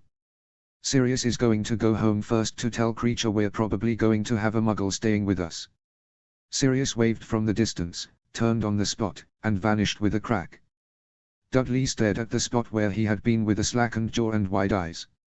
It might be a good idea to invite Hermione and her parents over sometime, Remus said nonchalantly, as if commenting on the fine weather. Dudley might like to know other muggles who know about magic but can't perform it themselves. Harry put his hands in his pockets and stared at the ground. He tried reminding himself that it was only 2 weeks, 3 times a year. All other weeks of the year he'd either be at Hogwarts with his friends or with his real family at Grimmauld Place. A crack at the end of the driveway announced Tonks's arrival. She morphed back into her usual appearance and announced, I've got good news and bad news. The good news is, Marge is willing to have Dudley take part in this boxing club. Bad news is, she's unwilling to give him up for 2 weeks at Easter and Christmas. He'll visit us for a week instead. To get enough, family time. Dudley will be with us till you go off to Hogwarts. What about the World Cup? Harry said slowly. It's not like Muggles can go. We'll figure it out. If he can't go, it's only a day and Creature can keep an eye on him. I'm not a baby, Dudley said acidly. I don't need a babysitter. It's not like Creature's going to be friendly. You'd have better luck with Mrs. Weasley. That's right, actually, Remus interjected. She was on the fence about going. I don't think she'd mind. Ron and Ginny exchanged skeptical glances. Sirius returned next. Tonks told him the new plan, and he produced a small parchment and gave it to Dudley. We're not quite sure if Muggles can make it past the Fidelius charm, but we'll give it a try. Memorize what's written there and don't read it out loud, Sirius said firmly. Dudley stared at the parchment for a long time and returned it to Sirius, who cast Incendio on it. Your aunt's going to be here in a few minutes to say goodbye, Tonks said. Dumbledore's arranging transportation. Look. There he comes. A blue Ford Anglia came ambling up the gravel road, driven by none other than a beaming Arthur Weasley. Dumbledore sat in the passenger seat, looking thoroughly amused with his ride. Mr. Weasley parked the car and the two of them stepped out to meet the others. Hello, you must be Harry's cousin, Mr. Weasley said, offering his hand to Dudley. I'm Arthur Weasley, Ron and Ginny's dad. I'm sure we'll be seeing a lot more of each other in the coming weeks. Are you a Muggleborn? Dudley said nervously, pointing at the car. You drive. Would you look at that? Mr. Weasley said excitedly. He thinks I'm a Muggleborn because of the car. No, I'm what's called a pureblood, but I've got so many questions for you, young man. Dad, stop, Ron said, turning a deep shade of crimson. Yes, you're right, I'll have plenty of other opportunities to ask about electricity and plugs. We should be going, Remus said. Marge won't want to see all of us here. Dudley, you'll stay with Professor Dumbledore, Mr. Weasley, and Tonks. Sirius and I will take the others home. Are you going to fly that car, Dad? Asked Ginny. Mum's not going to like that. No need to worry, Miss Weasley, Dumbledore replied cheerily. I've taken care of everything. Dudley's eyes were transfixed on the Ford Anglia, as if he expected it to hover from the ground at any moment. It's time to go, Harry, Remus said gently. I'll take you and Ginny. Sirius'll take Ron, if that's all right. Harry, Ron, and Ginny split up accordingly. As Harry sighed along apparated with Remus, he took one more glance at Dudley. The next 4 weeks would be long and trying, but for the first time in his life, Dudley would be the odd one out. Chapter 5, Blend. Notes. I apologize, this chapter took an extra day for posting. See the end of the chapter for more notes. Chapter text. Remus walked downstairs to the kitchen, unsurprised to see Dudley Dursley unwrapping another chocolate frog. Of the many magical marvels Dudley had been introduced to in the last few days, only wizarding sweets seemed to interest him, with the singular exception of cockroach clusters. Remus suspected Dudley was terrified of all things magic, but he could hardly blame the lad, as Grimmauld Place was not built with Muggles in mind. After being accidentally cursed by a few objects in the Black family library, Dudley resorted to avoiding everything but the kitchen, the loo, and the room he was staying in. Hello, Dudley, Remus said pleasantly. I have some things for you. Huh? Dudley peered up over a small mountain of chocolate frog wrappers and unwanted cards. You mentioned yesterday you've been a bit bored. Remus sat down and took out a stack of books. I'm sorry that we can't have your Muggle devices in the house, the magic would ruin them, but I thought you might like to read. These are all Muggle books. New releases, in fact. He pushed the stack towards Dudley, who eyed them scornfully. I don't like to read. Oh, that's okay. I'm sure we can figure something out for you. Dudley opened another chocolate frog, dropping the wrapper onto the floor. The wastebasket was only a few feet away, but Remus had learned Dudley had little in the way of basic manners or courtesy. If you wouldn't mind taking those wrappers to the wastebasket, Remus said politely. Can't you just magic them away? I can, but it's easier to manage when it's all in one place. Dudley grunted, half-heartedly picked up most of the wrappers, and tossed them at the wastebasket. A few landed on the floor, creating a bigger mess than there was before. "Here's an idea," Rummus said, lifting his eyebrows lightly. "How about a film?" Dudley actually looked excited over the idea, and Rummus smiled at him. "Good. I'll ask Harry when he..." Rummus's speech was cut off when the flue lit up. Dudley shuddered upon seeing the emerald licks of fire that painted the sides of the fireplace, and he scowled when he saw that Harry stepped out, followed by Ginny and Ron. Ginny took Harry's hand in hers right away. Rummus suspected there was more to the relationship than they let on, but as Harry was blushing and stammering around her lately, he decided to enjoy watching Harry become a miniature version of a lovesick James Potter. "Dudley," Harry said curtly. Ron stood on one side and Ginny stood on the other, giving Harry's hand a light squeeze. Rummus bit hard on the inside of his cheek to keep from laughing at Harry's dazed expression. "It's good to see you, Harry. Dudley and I were just discussing going out to see a film together," Harry said, confused. "All of us?" "I think that would be nice," yes, Rummus replied dryly, watching Dudley squirm in his seat. "My co-workers mentioned something called the Flintstones. How does that sound?" "That's a kid's movie," Dudley said, offended. "Sounds good to me," Ginny said coolly. "I don't know what Flintstones are, but they sound lovely." "It's based on a television show," Harry explained. "It's about a family that lived at the same time as dinosaurs." Rummus pulled out a clipping from the Muggle newspaper, which listed current films. He scanned the list, looking for the circled titles. "There's another one called The Sandlot. It's new and it's American, seems to be about their Muggle sport, baseball. They've got more sports than the footy game," Ron said, confused. Dudley jeered at him. "They've got loads of sports. Better than the broomstick one you people have." Rummus cleared his throat loudly. "We can discuss sports another time. If this Sandlot film sounds good, I'll get the others to come with us." "Ron and Ginny, Harry mentioned your dad might want to come too." "Dad's dying to go to the Muggle cinema," Ron said seriously. Dudley sniggered and Harry glared. "It's pronounced cinema," Harry muttered into Ron's ear. The flue lit up again and out came Tonks, followed immediately by Sirius. Tonks kissed Harry's cheek first, making him blush even more furiously than before. "What?" Tonks said, mock offended. "Isn't this what parents do? Embarrass their kids, even if they are practically half their age?" She peered down at the space where Ginny and Harry were holding hands and added, "I hope you two are being careful. I wouldn't want to be a gran before I'm 30. Harry choked on air, Ginny's cheeks grew as red as her hair, and Ron stammered incoherently. Sirius howled in laughter, holding himself steady on the fireplace's mantel, and Rummus held his mouth in the palm of his hand, struggling not to laugh at Harry's expense. "Anyway," Tonks said, tussling Harry's hair affectionately, "what's going on?" She walked over to Rummus, kissed him on the cheek, and picked up the newspaper clipping. "The cinema near the park is showing The Sandlot tomorrow at 7. Rummus pointed to the circled title. "I'll let Arthur know."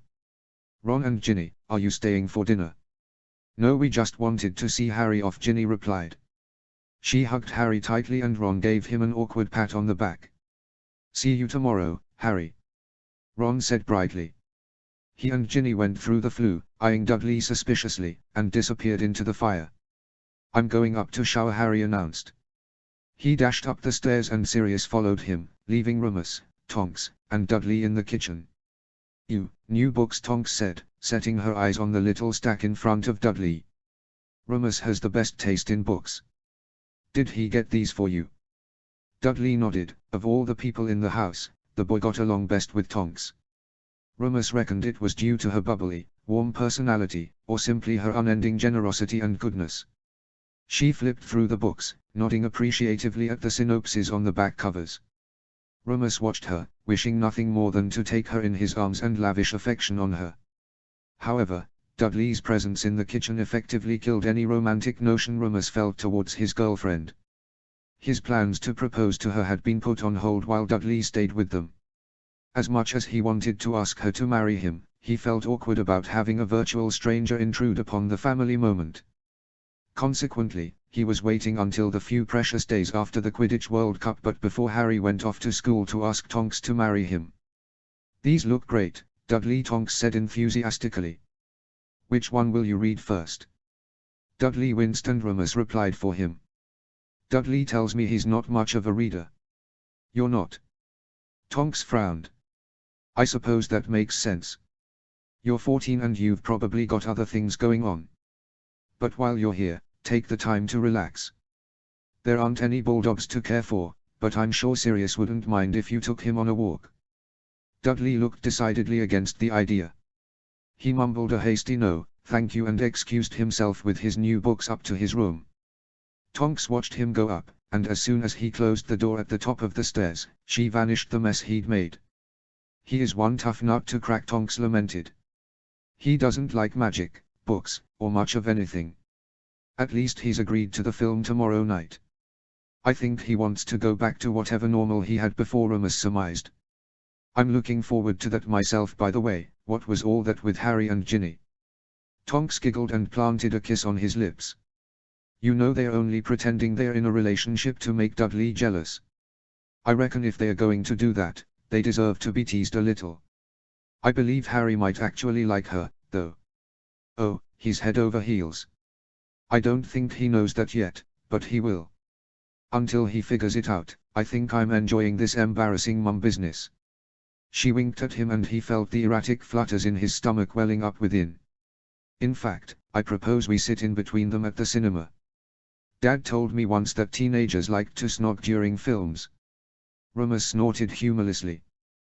"The only ones we'll need to separate are Harry and Dudley. We're not even a week into a month-long visit and they can hardly stand to be in the same room with each other. I should talk to Harry about that." "About what?" "Being the bigger person. I think I've got an idea of what's on Dudley's mind." "You do? How?"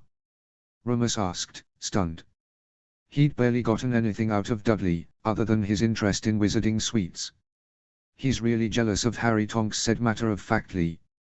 "They've both lost their parents, you know, but Harry's got a better life now. He's got us, Sirius, magic." "He hates magic," Remus countered, but Tonks shook her head. "I don't think he does. It's easier to say you don't want something if you pretend you hate it. Harry's got a huge house, people who love him, good friends, and a girlfriend." Tonks made the quote gesture with her fingers, rolling her eyes dramatically. "He didn't need to do that, but I understand where he's coming from. You should have seen how furious he was with Dudley when we came to get him. There's a lot of hurt there, but if I'm a good judge of character and I think I am, Harry and Dudley might need to talk it out." "Talk it out?" Remus sighed into his hands. "I know you're hoping for the best, but teenage boys aren't talk-it-out sorts of creatures." "That's a shame, I'll figure something out." Tonks sat next to Remus and took one of his hands in her own. "I just want to make it better for them, you know. I do, and it's one of the many things I love about you. I try." She laced her fingers with his and rubbed her thumb on his palm. She looked at the newspaper clipping on the table and asked, "What's baseball?" "No idea. I hope it's appropriate for them. I am not explaining to Molly Weasley why I took her kids to see something naughty. Think I should take them to this other one instead." Remus pointed to the Flintstones, but slumped over when he saw that it had the same rating as The Sandlot. "Never mind. They've got the same rating. PG. What's that?" "I think it means pretty good." Remus rubbed his chin thoughtfully, wondering if he could ask his co-workers what the ratings meant before they saw the film the following night. "If it gets bad, we'll just obliviate them, yeah?" Tonks said, half-jokingly. She climbed into his lap, straddling him, and placed her lips on his, gently biting his lower lip in a way that drove him wild. His body responded instantly and he moaned softly under the sensation. An impatient sking sound came from the stairs. Remus looked up, startled and embarrassed, upon seeing Harry there. "Do you mind? I'd like to have dinner and not throw it up immediately."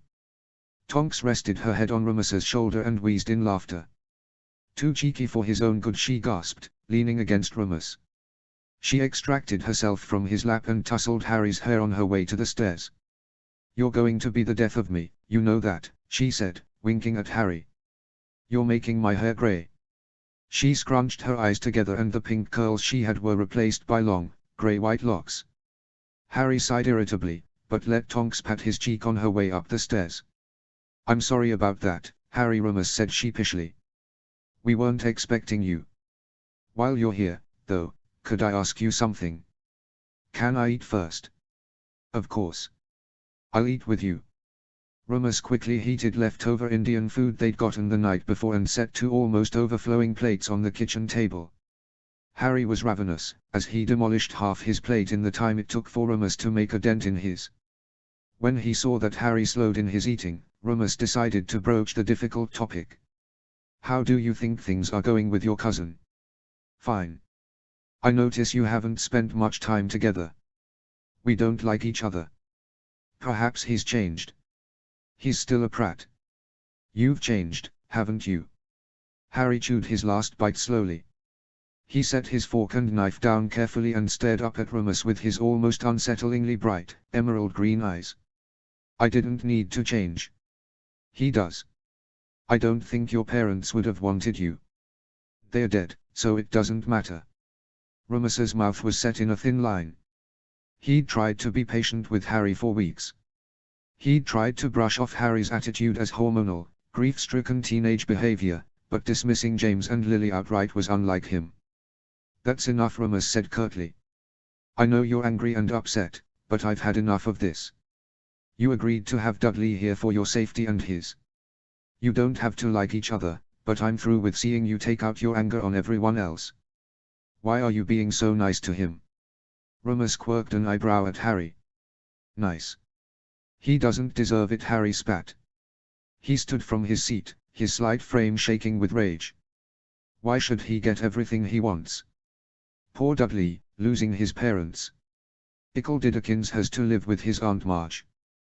Dinky Duddydums has to clean up after dogs. Harry. No. Why does he get everything he wants? Remus stared at Harry, at a loss for words. Why should he get to be happy now? I don't think. How come I have to be nice to him when he's been nothing but an asshole to me? I can talk to. Harry shoved his chair aside and thundered up the stairs, refusing to finish the conversation. Remus hastily cleaned up the remains of dinner and went after him, unwilling to let the matter go. Harry's overwhelming anger, while understandable, wasn't healthy to hang on to. Remus followed Harry's scent up to his room, but it appeared that Sirius beat Remus to the punch. He waved Remus off, mouthing "I've got this," and closed the door to Harry's room. Annoyed and feeling left out, Remus stomped towards the end of the corridor to his own room. He threw himself into bed, noticing a moment too late that he'd fallen on top of NYX, their half-niece, which earned him a loud, spitting hiss and a swipe of an angry paw against his jumper. NYX ran under the bed, seething, and Remus sighed loudly into his pillow. I wasn't expecting you yet, Tonks said, as she opened the door to the bedroom. She was drying her hair with a towel, having come from taking a shower, and she sat down next to him. What's wrong? Remus proceeded to tell her everything that happened in the kitchen after she'd left. She listened patiently, asking only a few clarifying questions, and every so often, glanced in the direction of either Harry or Dudley's rooms. So that's all of it, Remus said tiredly. I shouldn't have lost my temper. You're allowed to lose your temper every now and then, as is Harry, Tonks said sympathetically. But it's probably better for Harry to have Sirius to listen to him. Why? If anyone should be angry at the world, it's Sirius. He was wrongly imprisoned for over a decade and the man who put him there escaped. Pettigrew gets freedom, just the same as Sirius, but only one of them deserves it. Remus stared at her as her face lit up. Impressed. I'll have you know I've got a secret weapon. Tonks dug into her nightstand and pulled out a dog-eared, worn book. Once I thought I might want to adopt Harry. I got this book from a Muggle bookshop near my parents' place. It's really good. Remus read the front cover, Parent Effectiveness Training, the proven program for raising responsible children. You got this for Harry? Remus asked, dumbfounded. Well, I know I'm not his mum, Tonks said, blushing slightly, and I don't want him to call me mum or anything. I'm not much older than he is and I didn't want to fuck it up, you know. This copy's not the newest edition, but it's working all right for me, I think. Please marry me, Remus blurted, unthinkingly. He clapped his hand over his mouth as soon as the words spilled out. Osha. Do you really mean that? Tonks said, her lips curling up into a grin. Would you say yes? Remus cursed himself for his eagerness, but Tonks's grin stilled the erratic beating of his heart. Of course I would, but are you proposing to me or are you just making a demand? Remus lifted himself off the bed and strode to the drawer where he kept his mother's rings. It was too late for a romantic, well-thought proposal. Instead, he'd ask her again nicely and hope for the best. He found the faded velvet box easily and walked back to the bed. Tonks's hair was still damp, fuchsia strands were stuck to her forehead and Remus gently brushed them away. This wasn't how I planned on doing this, but seeing as I've made my intentions clear, Remus said carefully, as he got down on one knee before her and opened the box to reveal the rings. Will you marry me, Nymphadora? Tonks's eyes flew open upon seeing the delicate, simple rings inside the box. She squealed, her hair becoming a softer, bubblegum pink, and she threw her arms around his neck, kissing him repeatedly. I will, absolutely I will. Remus thought he might die of happiness. He took out the glittery engagement ring, sliding it onto Tonks's left-hand ring finger, and murmured a charm so it would fit properly. She lifted it up to the light, her dark eyes twinkling with unrestrained joy upon seeing the sparkling gem. I've always loved this ring, Tonks said admiringly. I saw it that one Christmas and thought it was beautiful. It was your mum's, wasn't it? Both of these were. When we're married, Remus grinned giddily, realizing the next step would mean making Tonks his wife. You can have the wedding band, too. My dad didn't wear one, but I can get one if you'd like. I'll get it for you, Tonks offered. I want everyone to know you're mine. Remus's chest swelled with pride. He brought his lips to capture Tonks's for a kiss. His hands ran down her waist and hips, his body responded with want for her. As he began playing with the hem of her shirt, there was a knock at the door and he groaned, having been interrupted twice now. We can finish this later, Tonks murmured. She kissed the tip of his nose, wrapped a bathrobe around her, and got up to answer the door. Sirius. What's up? Could I come in? I hope Moon is decent. I'm fully dressed, thanks, Remus said irritably. Tonks opened the door and Sirius came in, plopping himself on the bed where Tonks had been laying previously. Sirius said, I've had a little chat with Harry. To make it simple, he's been frustrated that his cousin keeps complaining about his life with Marge, has been condescending and cruel to Harry and his friends, and none of us have stepped in to reprimand Dudley. It sounds like Harry wants to see consequences for Dudley, not filling him up with sweets and taking him to see films, I suppose. So what should we do? Tonks asked, darting her eyes between Sirius and Remus. I'll talk to Dudley now, replied Sirius, surprising Remus. I don't know if anyone's ever sat down with him and talked to him one-on-one like that. I know he gets on well with you, Tonks, but I think the kid needs a father figure and I think he's scared shitless of Remus after sundown. Harry told Dudley that Remus is a werewolf, but failed to mention that transformations only happen at the full moon, rather than every night. Sirius rolled his eyes, but his jaw twitched in amusement. That's a good idea. Tonks nodded enthusiastically. We should probably tell him the truth about the werewolf business. I'll mention it when I see him. Sirius cocked an eyebrow at Tonks, staring at her left hand for a moment. Is that what I think it is? Remus proposed. Tonks shoved her left hand in Sirius's face and Remus felt slightly flushed under the attention. Well, would you look at that? Sirius grinned conspiratorially. Looks like I owe Harry 5 galleons. What? Remus yelped. Sirius was already out the door. Tonks poked her head out into the corridor as Remus heard the pounding on 2 doors. Come out, kids. Family meeting. Sirius bellowed. This isn't my family, Dudley said from afar. Remus heard his heavy footsteps behind Harry's quick ones. Harry slid inside the bedroom, followed by Sirius. Dudley, what are you doing? Get in here, Sirius said, beckoning for him to join. Dudley stammered and Harry popped his head out into the corridor to say, did I not mention that he's only a werewolf at the full moon? Next one's not till the 21st. I wonder how I could have forgotten that tiny detail. Harry stepped back into the bedroom, looking as alarmingly smug as James Potter, and leaned against Remus's dresser. A still terrified Dudley came into the room but sighed in relief upon seeing that Remus was, in fact, human. "We'll explain werewolves to you another day," Tonks said coolly. "But for now, look. Remus asked me to marry him and I said yes. You owe me 5 galleons," Harry told Sirius, before allowing Tonks to wrap him in a hug. Remus was on his feet now and Harry shuffled over, looking slightly guilty from their row earlier, but Remus hugged him and assured him that everything was all right. "When did this happen?" asked Harry. "I didn't see a ring earlier."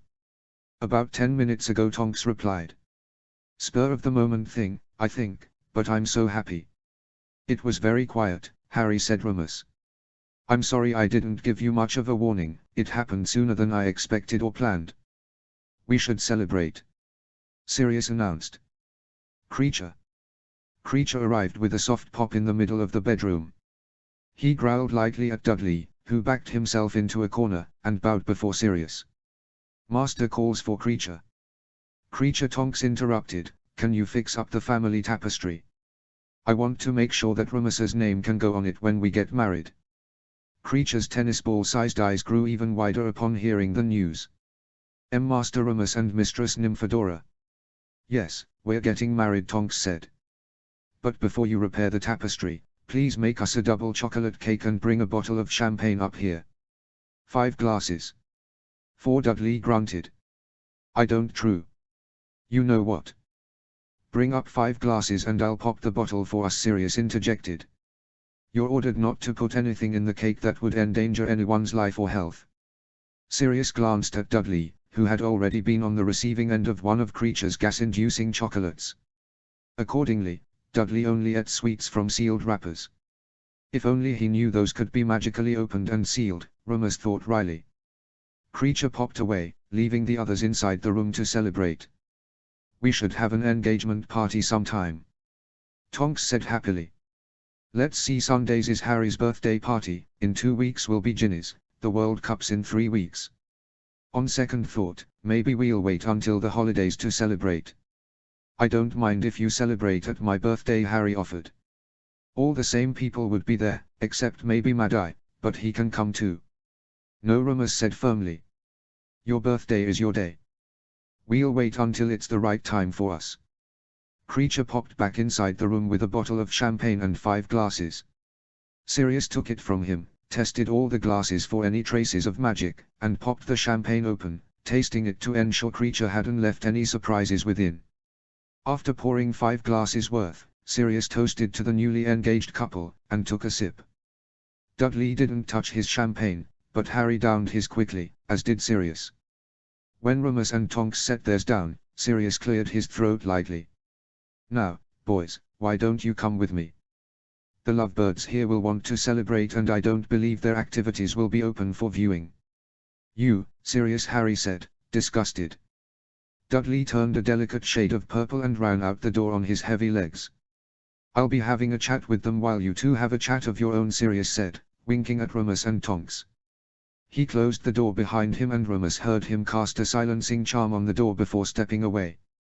"I guess this means we have the night to ourselves," Tonks said, after a flash of silence. "You heard him. Let's chat away." Remus, momentarily speechless by the strange, but joyful turn of events that evening, decided to let go and celebrate while he had the chance. With a few more strategically placed silencing charms, he took his fiancée to bed, eager to share his love with her. Notes. Fun facts for you: I did a lot of research on the films that came out in 1993 to 1994 for this chapter. I really wanted to have the kids see The Lion King, but it wasn't released until the end of 1994 in the US and not till 95 in the UK. In July 94, The Flintstones and The Sandlot were released in the UK. Other notable films that were released in 94 include Naked and Black Beauty, both of which star David Thewlis, the actor who played Remus Lupin in the HP films. Chapter 6, Murder. Chapter text. "One more week and he'll be gone," Harry said, gazing on the ground below. He was on his broomstick, having a mid-air conversation with Ginny and Ron in between pick-up Quidditch matches. Hermione was talking to Dudley, neither of them seemed pleased with their respective conversation partner. "Think we should help them?" asked Ron, staring down at Hermione, who was now outright glaring at Dudley. "Why don't you go alone?" Ginny suggested. "He seems to like you well enough. Since I'm Harry's girlfriend, he might be jealous." Ginny shot a coy smile at Harry, which made him lose a few feet of height. Getting distracted around her was becoming a usual occurrence. Ron shrugged and flew down to meet Dudley and Hermione. Once he was out of earshot, Ginny flew a little closer to Harry. "So I guess this means we won't have to pretend to be boyfriend and girlfriend once he's gone." Harry's eyes widened slightly. His chest rumbled unusually at the thought of not pretending to be her boyfriend, but he thought it was stupid of him to think so. It was all make-believe to fool Dudley into thinking Harry's life was impossibly perfect. "Yeah," Harry said tightly. "That's right. We won't have to pretend anymore." Ginny gripped her broomstick, turning around toward the sunset. Her shiny red hair looked like the setting sun. Distracted by it, he fell a few feet in the air again. "What are you doing?" "Nothing. It looked like you were falling." "I'm tired," Harry said, hoping she wouldn't notice the heat that was rising to his cheeks. "Come on, I know where to go." Ginny sped off on her broomstick and Harry followed. They flew over a grove of trees to the edge of a shallow pond on the edge of the burrow's enchanted boundaries. Harry had been to the spot before, but it was the first time he would be there alone with Ginny. They sat down at the water's edge, watching as a frog leapt out of the water and onto a slippery rock. "Are you going to miss him?" asked Ginny, after a few moments of silence. "Dudley? No. Not at all. He's not so bad. I thought he was going to be worse." "It's different now," Harry said, finding a flat, smooth stone to try skipping on the pond. "Everyone's watching him, even the portraits know what he's doing. Even if he tried to punch me or play Harry hunting, he's seen enough magic to know I can hurt him a lot more than he could hurt me." "You wouldn't, would you?" Ginny sounded more serious than Harry expected. Her lips were curled down into a frown, leading him to wonder if she was worried. Harry shook his head and threw the stone at the pond, watching it skip once before sinking under the water's surface. "I don't like him, but I'm not going to hurt him." He bent down, found another smooth stone, and cast it at the water, where it sunk as soon as it hit. "You're doing it wrong," Ginny said impatiently. "I'll show you." She found a different smooth stone and made Harry watch her carefully as she flicked her wrist just the right way. Her stone skipped 5 times and she turned to face him, grinning with her success. Okay, I'll do it your way."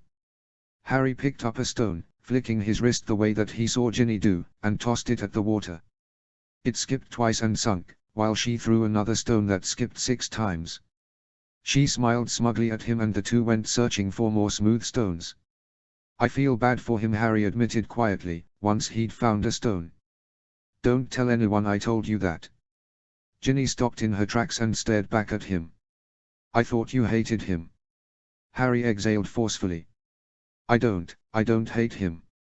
I don't like him, but I don't hate him. My aunt and uncle weren't good to me, but they spoiled him." Sirius said he's a product of his environment. It means he grew up with what he knew, like his brother, Regulus. Tonks told me something similar. She thinks Dudley could change if he wasn't stuck around the same awful people, Aunt Marge and the posh pricks at his school, but he doesn't have a choice to be any different. "That's stupid," Ginny said, her brown eyes flashing with anger. "You lived with those people for years and you're not awful." "That's what I said." Harry finally found a smooth stone, and as he stood to try skipping it across the water, Ginny took hold of his hand, which led him to drop it instantly. "Sorry," Ginny mumbled. "I should have told you I wanted to help." "You can help." Harry picked up the stone and held out his forearm. Ginny took hold of his hand, and moving her wrist against his, helped him skip the stone across the pond. It skipped 4 times more than Harry had ever achieved alone, and he grinned, feeling unusually proud of himself for such a small accomplishment. "That's 2 more points for me, since I helped." Ginny let go of his hand and went back to looking for more stones. "Points. Every skip is a point. I've got 13 now and you've got 5. We never said it was a competition." "You never said it wasn't," she said airily. Everything's a competition if you grow up with 6 brothers. She found another stone, watched as it skipped 4 more times, and added, I won't count those because you're losing so badly. Count them anyway. I want to win fair and square, Harry said boldly, knowing he had no chance of beating her. They spent several minutes skipping stones, and while Harry struggled to get 10 skips, Ginny had lost count. He admitted defeat at last and sat back with her on a fallen tree trunk. Why do they say Dudley doesn't have a choice to be better? They didn't say that, they said it's harder for him, Harry replied pensively.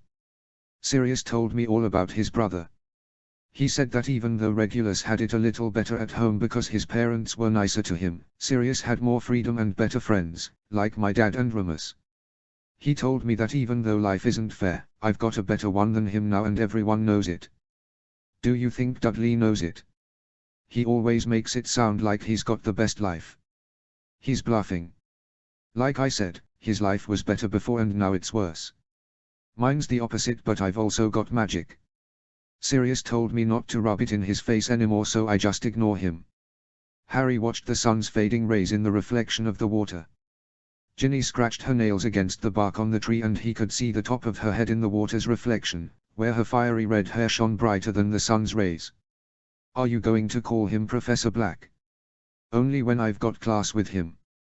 He wants to do what Lyle did and call everyone by their first name. Do you miss him? Yeah.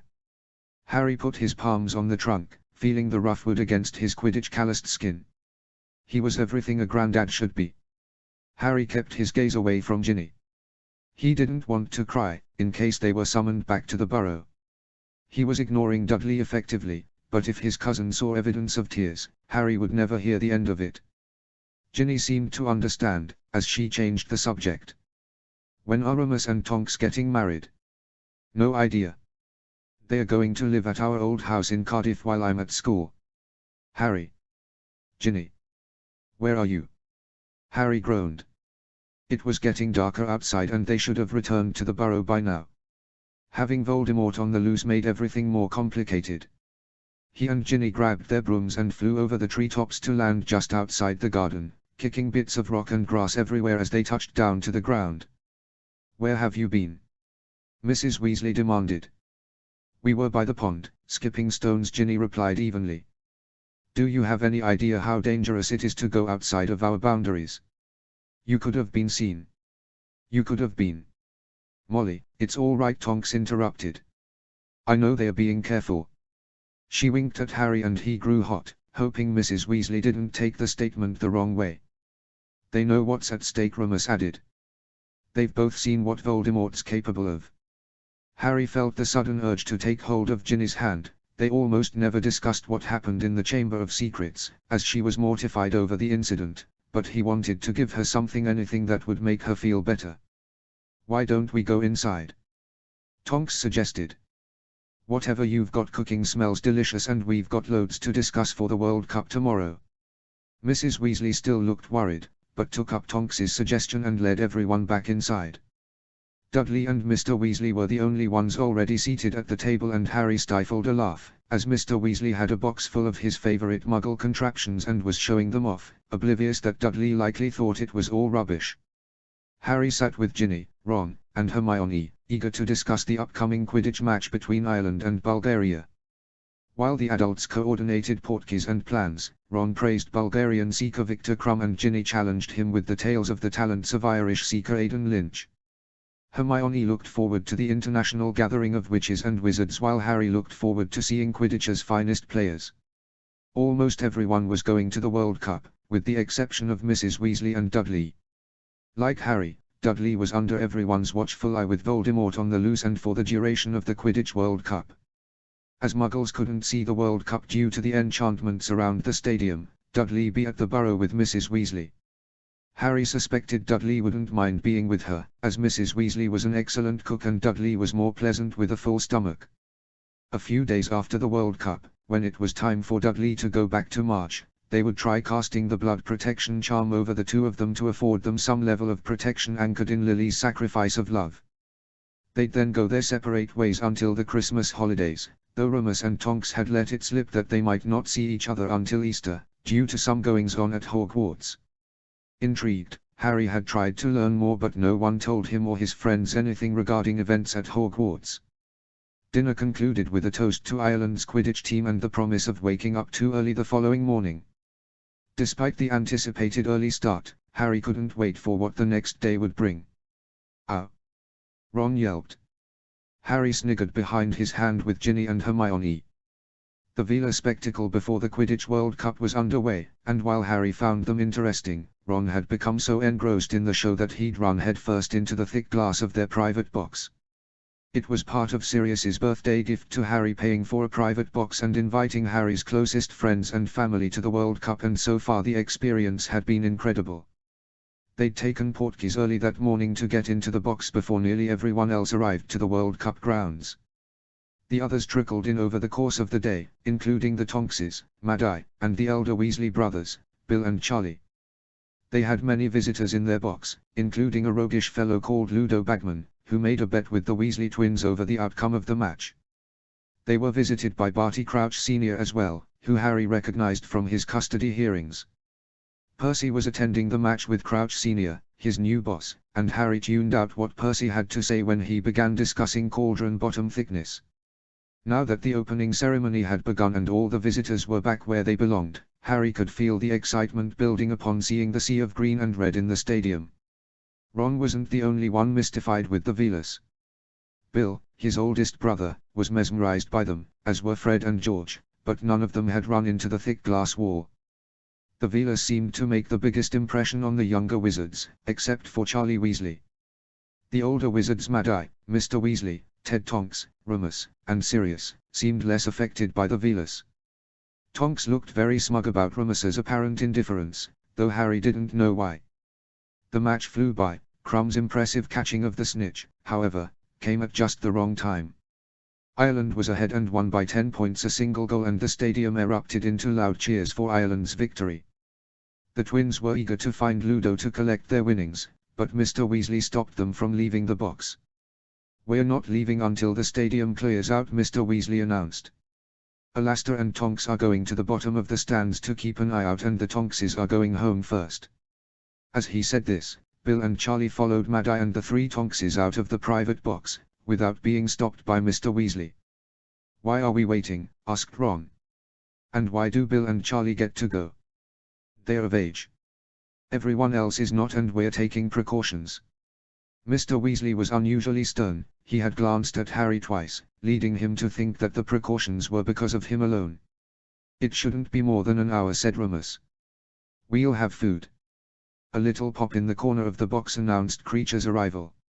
He carried several baskets with him, all of which had different aromas coming off of them. "Excellent timing, Creature." The elf bowed at Remus, snapped his little, leathery fingers, and popped away, leaving the baskets full of food for everyone to dig through. Ron didn't seem as upset now that there was dinner, and Harry was relieved, too, as Creature had packed several cards for Exploding Snap, a miniature wizard's chess set, and a book of ancient rune riddles that Hermione snatched at once. They were deep into a set of animal crackers treats that, when eaten, would let one mimic that animal sound for a few seconds when there was a sound of screaming in the distance. Ron had just finished roaring like a lion. Everyone in the box fell silent, craning their ears to hear what was happening. Harry watched Remus closely. He had excellent hearing, thanks to his lycanthropy, and he would have a better idea of why there was so much commotion. Sirius transformed into Padfoot, stuck his furry head out of the box, and lifted an ear towards the uproar. A large, silvery creature with 4 massive legs arrived in the private box. It was a Patronus, but it didn't look familiar to Harry. "Stay where you are," the Patronus spoke, in Tonks's voice. "We'll provide details later. It's not safe to go outside." The Patronus disappeared into thin air and Harry gaped at the spot where it was, wondering how Tonks had changed her Patronus. He gazed up at Remus, who had grown a deep shade of crimson, while Padfoot transformed back into Sirius. "You heard her, we're staying put," Sirius said, clapping a hand on Remus's shoulder. "I thought Tonks's Patronus was a rabbit," Harry said, frowning at Remus. "Did she change it?" Remus darted his eyes back and forth, not meeting anyone's gaze. "We ought to focus on staying put. I'll be right outside. It doesn't hurt to have another set of eyes looking out for us." He walked past everyone, stepped outside of the private box, and closed the door behind him. "That was weird," Ron muttered. "What do you think's going on?" "Whatever it is, it can't be good," Hermione whispered from behind the Book of Rune Riddles. "Look at Mr. Weasley and Professor Black." Harry forgot for a moment that for everyone else, Sirius would soon be Professor Black. He watched Sirius and Mr. Weasley, heads bent toward each other, whispering rapidly on the other side of the box, with the door leading outside slightly ajar. "I think they cast a silencing charm around us. I can't hear anything, can you?" Hermione brushed aside her bushy brown hair and cupped her hand against her ear. Harry did the same, as did Ron and Ginny, but none of them could hear anything. "Where did Fred and George go?" Ron said, realizing that his older brothers were gone. "Dad." He stood up from the floor and poked Mr. Weasley's shoulder. "Dad. Where are Fred and George?" Mr. Weasley spun around, his glasses askew, and saw that only 4 people remained in the box. His eyes widened in panic, seeing that only his youngest 2 children were there. "I'll find them," Sirius said, transforming into Padfoot. He went through the door on 4 paws, pushing past Remus, and thundered down the stairs of the stand. Mr. Weasley followed at once, opening the door even wider, and Harry heard the previously muffled screams even more loudly than before. The sound of a soft popping behind Harry made him jump. Kreacher appeared, bowing deeply, and said, "Mistress Nymphadora has ordered Kreacher to bring the little master and his friends home." Kreacher glared suspiciously at Hermione. Though the elf had improved by leaps and bounds in the last few years, he still disliked Hermione for being Muggle-born. "Remus?" asked Harry, poking his head out of the private box. "Kreacher says Tonks told him to take us home." Remus went back inside and gazed down at Kreacher. Before Remus could clarify the order, a strange glow illuminated the night sky. Harry looked out of the window to see a giant, grotesque-looking, and glowing green skull with a snake coming out of its mouth floating in the sky close to the stadium. "We have to get out of here," Remus said instantly, growing pale. He turned to Kreacher and ordered him to take Ron and Hermione to the burrow, followed by Harry and Ginny. Kreacher grumbled at the prospect of touching Hermione. She held on to Ron instead, while he held on to Kreacher, and they disappeared with a pop. "What is that?" Harry asked, pointing to the sky. "It's the Dark Mark Voldemort's sign," Remus replied. Ginny blanched and Harry stumbled backward, wondering if Voldemort had somehow made it to the World Cup. Kreacher returned moments later, ready for Harry and Ginny. The elf didn't complain with either of them and readily turned on the spot, away from the madness at the World Cup. Mrs. Weasley descended upon them both when they returned to the burrow. "Are Fred and George coming next?" she asked, once she ushered Harry and Ginny inside the living room, where Ron, Hermione, and Dudley sat. "We don't know," Ginny replied nervously. Harry had a sinking feeling in his stomach when he saw that Fred and George, and Mr. Weasley's hands on the enchanted clock were all stuck on mortal peril. Harry didn't want to ask if the hands had been there for everyone, or if they were only there because Fred and George had somehow escaped from the private box unnoticed during the chaos. "They're traveling," Dudley said, pointing his arm at the clock. Harry let out a relieved sigh to see that Fred and George's hands were moving on the clock. Another crack rent the night air. Mrs. Weasley rushed out and brought in Fred and George, who looked visibly guilty. "Where have you been?" Mrs. Weasley screeched. "Why weren't you with the others?" With yet another crack, Mr. Weasley came home, pale and shaken. "Everyone upstairs, now. I have to speak with your mother. Everyone up. Every last one of you to your rooms, and girls stay in Ginny's room." Mrs. Weasley shooed them all, Dudley included, up the stairs. Ron let Dudley inside Bill's old room, the twins went to their room, Ginny and Hermione went to Ginny's room, and Ron and Harry trudged up the stairs to Ron's room. They weren't alone for long. Ginny and Hermione burst into Ron's room, breathless and panting. "There was an attack on Muggles at the World Cup," said Ginny. "I overheard Dad tell Mum. Real Death Eaters were there." Hermione squeaked. "His followers. They were there." "What about Voldemort? Did they say anything?" Ginny turned to Harry to reply to him. "They put a stupid silencing charm on the stairs. It's all we got, and we came up here to tell you." Harry's mind raced with the possibilities. Voldemort hadn't been seen, but that wasn't unusual. Harry still didn't have a good idea of what he looked like, other than the face he'd seen on the back of Kirill's head a few years ago, or the memory of a teenage riddle from the diary. If Voldemort's supporters were at the World Cup, it couldn't have meant anything good. "Look! Remus and Sirius are here!"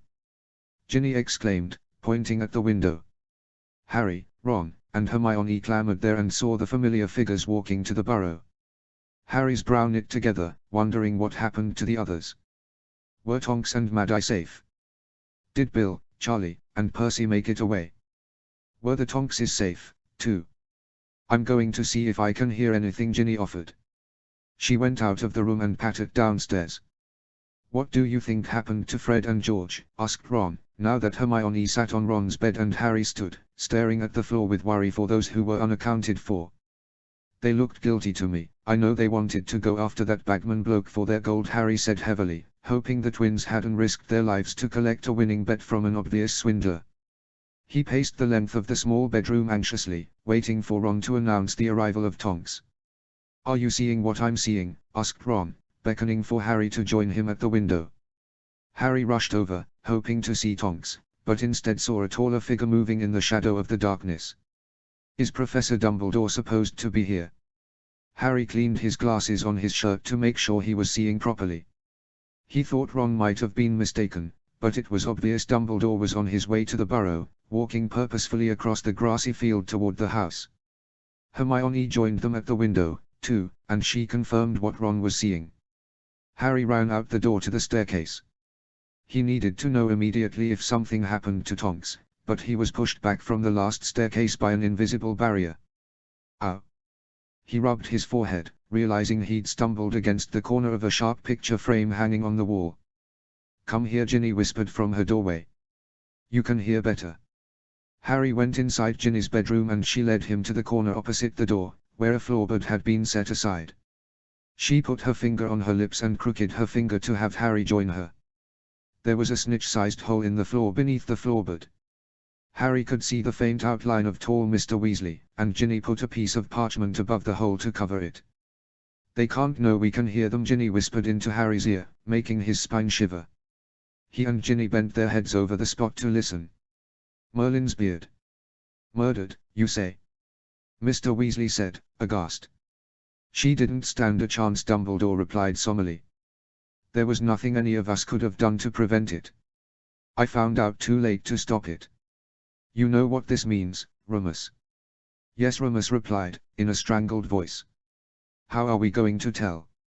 Now Sirius interrupted. "They have to know. Surely this kind of news can wait until the morning," Mrs. Weasley whispered harshly. "He's just a boy." "Sirius is right, Molly. He deserves to know what happened to her sooner rather than later," Arthur said firmly. "He's not ours to raise." "I'll get him," Sirius said quietly. "He's upstairs." "They both are," Molly confirmed. Harry felt sick to his stomach. He was sure they were talking about him and Tonks. He felt a lump in his throat. Ginny looked disturbed from hearing the conversation, and she replaced the floorboard to stop the sounds from coming in. "You need to go up," Ginny whispered. "You're not supposed to be here." Harry took off in a sprint up the stairs. "She's not dead. She can't be dead. She's too young to die." "Too young, just engaged, like a parent." "Harry!" Sirius called, finding him on the fourth-floor landing. "Where's Dudley?" "They're in Percy's room." Harry pointed to the door behind him. Dudley swung it open, likely having heard his name from the landing, and Sirius glanced between them both. "Come with me, lads. We've got some news." Harry glared at Dudley, wondering why he had to be included in the family conversation, but they trudged downstairs to the living room. Dumbledore, Remus, Mr. and Mrs. Weasley, and now Sirius had seats, leaving Harry and Dudley to share the smallest sofa together.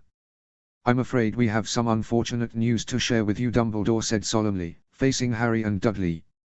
"It's come to my attention that Marge Dursley was murdered earlier this evening in her home." Harry's jaw fell open as his cousin made a pitiful sound from the back of his throat. This wasn't at all what he had expected. Chapter 7, Union. Notes. Thank you for your patience. I know I got this chapter out a little later than usual. I had a few IRL things to attend to before I could edit this chapter. See the end notes for more information. See the end of the chapter for more notes. Chapter text. Rummus saw Sirius's reflection in the mirror. Nervous. That's one of the many words that can describe how I'm doing, replied Rummus, finishing the knot of his tie. He turned around to face Sirius. How do I look? Like you're ready to spend the day at stuffy offices. Well, that is the plan. Rummus pulled out a set of cufflinks and handed them to Sirius. Those were my dad's. I thought they'd give me a little luck. Once Sirius had put the cufflinks on Rummus, he turned back to gaze at his reflection. I suppose this is as good as it gets. You look good. Stop being so self-deprecating and get downstairs. Harry and Dudley are waiting for us. Sirius fixed the collar of his shirt and patted his shoulders. Let's go. Rummus left his room and followed Sirius down to the library, where Dudley and Harry sat in their muggle suits, each wearing a sour expression. We're starting at the Islington Town Hall, Rummus announced. Tonks and her parents will meet us there. Once that's settled, we'll head to Cardiff to apply for the adoption. Long day ahead, I know, but I'll make it up to you. He looked at Harry in particular, but he refused to meet Rummus's gaze. Come on, Sirius said, waving his hand at the boys. It's a short walk. Dudley pouted, but Rummus knew the boy needed the exercise. He'd recently learned that Dudley was close to outgrowing the sizes available for his school uniforms. To prevent this from happening, Rummus, Sirius, and Tonks had agreed on gently incorporating more physical activity into Dudley's life, now that he was becoming a permanent member of the family. Sirius and Harry walked briskly toward the town hall. Rummus lagged behind to keep a closer eye on Dudley. In the wake of Marge Dursley's mysterious death, which was proven to have been a murder at the hands of a witch or wizard, keeping Dudley safe had become as much of a priority as keeping Harry safe. If only either of them would see it that way, Rummus thought grimly, as neither was excited about the changing family dynamic. This is it, yeah. Sirius looked up at the impressive ivory building. Rummus hadn't planned on marrying Nymphadora there, but given their unique situation, it was the only locale they could manage on such short notice. It didn't help that he was a werewolf, as virtually no magical establishments were willing to host their wedding. The only establishments open to such a union were unfriendly to Muggles, and so Rummus and Nymphadora were to be married the Muggle way. Rummus saw his bride near the steps to the Islington Town Hall. Nymphadora was wearing a tea-length white gown. He felt his heart skip a beat upon seeing her. He certainly hadn't anticipated this kind of a wedding, but the bride was the woman of his dreams. Don't you look handsome, Tonks said, grinning wryly at him. She kissed his cheek in greeting. Her bubblegum pink hair, which was tied together in an intricate braid and cascaded on one side of her face, tickled his chin. You're beautiful, he murmured. His eyes traveled down to her shoes. Unsurprisingly, she wore her heavy combat boots, though they were charmed white and its laces matched her pink hair. There are a lot of steps here, she said apologetically. Mum wanted me to wear heels, but they're perfect. You're perfect. Sirius cleared his throat loudly from behind them. As much as I love seeing my best mate whisper sweet nothings into my baby cousin's ear, we do have things to do today. Sirius crossed his arms over his chest. Harry sniggered behind him while Dudley stood awkwardly under a shady tree, sweating profusely under the oppressive August heat. Here, son, said Ted, offering a handkerchief to Dudley. You can keep it. I've got other tricks up my sleeve. Sirius is right, Andromeda said crisply. It's time. Rummus led Nymphadora up the marble stairs, keeping her steady on his arm. They walked further up into the town hall until they reached a richly decorated, oak-paneled space called the Mayor's Parlor, where small marriages took place. A registrar was waiting for them inside. He ushered them in, directing Rummus and Tonks to sit in leather wingback chairs in front of the fireplace. Andromeda and Ted took chairs on one side of the room, while Sirius sat in between Harry and Dudley on a matching Chesterfield sofa. As the registrar began the ceremony, Rummus felt grateful that he had obtained legal Muggle documents when he'd first adopted Harry. Nymphadora had them too, as Ted Tonks, having been Muggle-born, insisted that his daughter have documents that would allow her to switch between the magical and Muggle worlds as she pleased. Thus, Remus Lupin and Nymphadora Tonks had no obstacles barring their way to a legal, if quick, Muggle marriage ceremony. They began their ceremony with a reading. Remus took out the well-worn page from his pocket, anxious to share what he'd chosen to read to his soon-to-be wife, but mustered the courage to read aloud. She walks in beauty, like the night, of cloudless climes and starry skies, and all that's best of dark and bright meet in her aspect and her eyes, thus mellowed to that tender light which heaven to gaudy day denies. One shade the more, one ray the less, had half impaired the nameless grace which waves in every raven tress, or softly lightens o'er her face, where thoughts serenely sweet express how pure, how dear their dwelling place, and on that cheek, and o'er that brow, so soft, so calm, yet eloquent, the smiles that win, the tints that glow, but tell of days in goodness spent, a mind at peace with all below, a heart whose love is innocent. Tonks's eyes were watering by the time he finished reading, as were his. Remus saw Andromeda dab her eyes with a tissue, and she handed her daughter a folded page. With shaky hands, Tonks read the passage she'd chosen.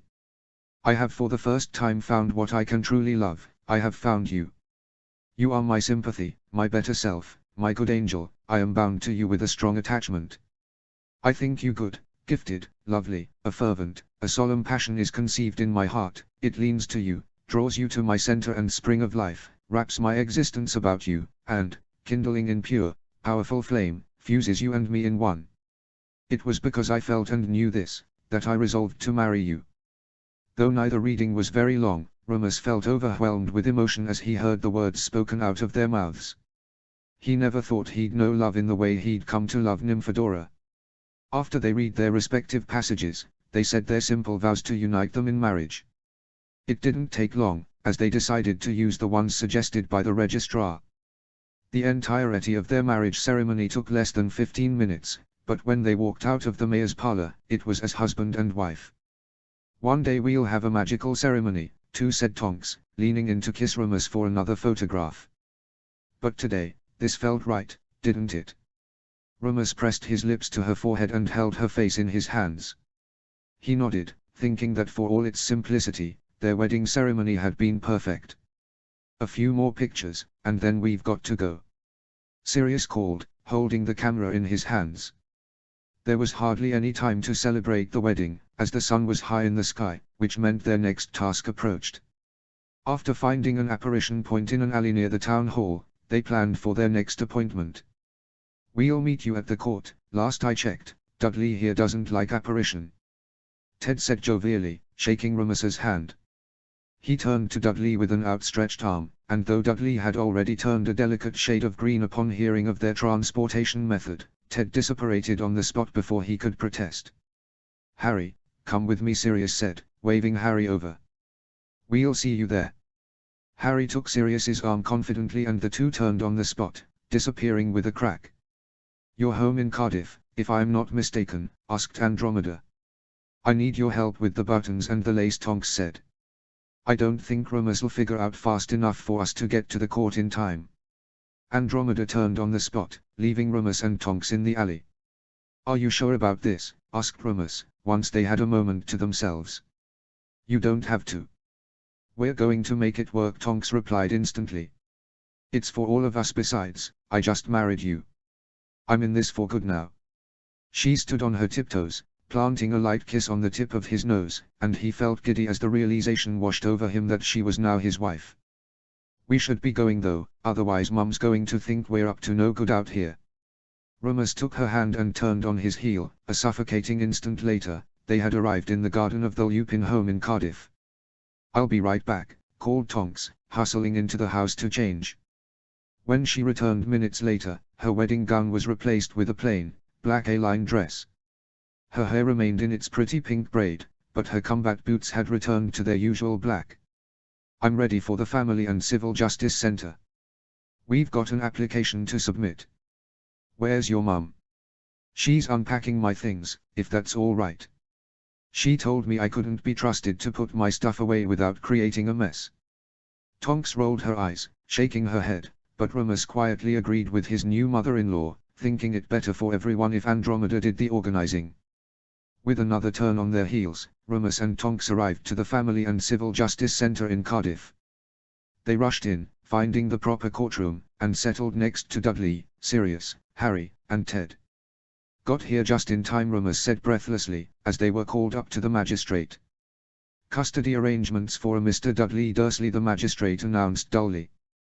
"Previous guardian by the name of Marjorie Dursley, now deceased, request for adoption by a Mr. Rummus Lupin and his wife," Sir Tonks said, beaming. "We got married this morning." "Congratulations," the magistrate said flatly. "You're Nym Dory." "Nymphadora." Tonks's brow came together as she said her given name.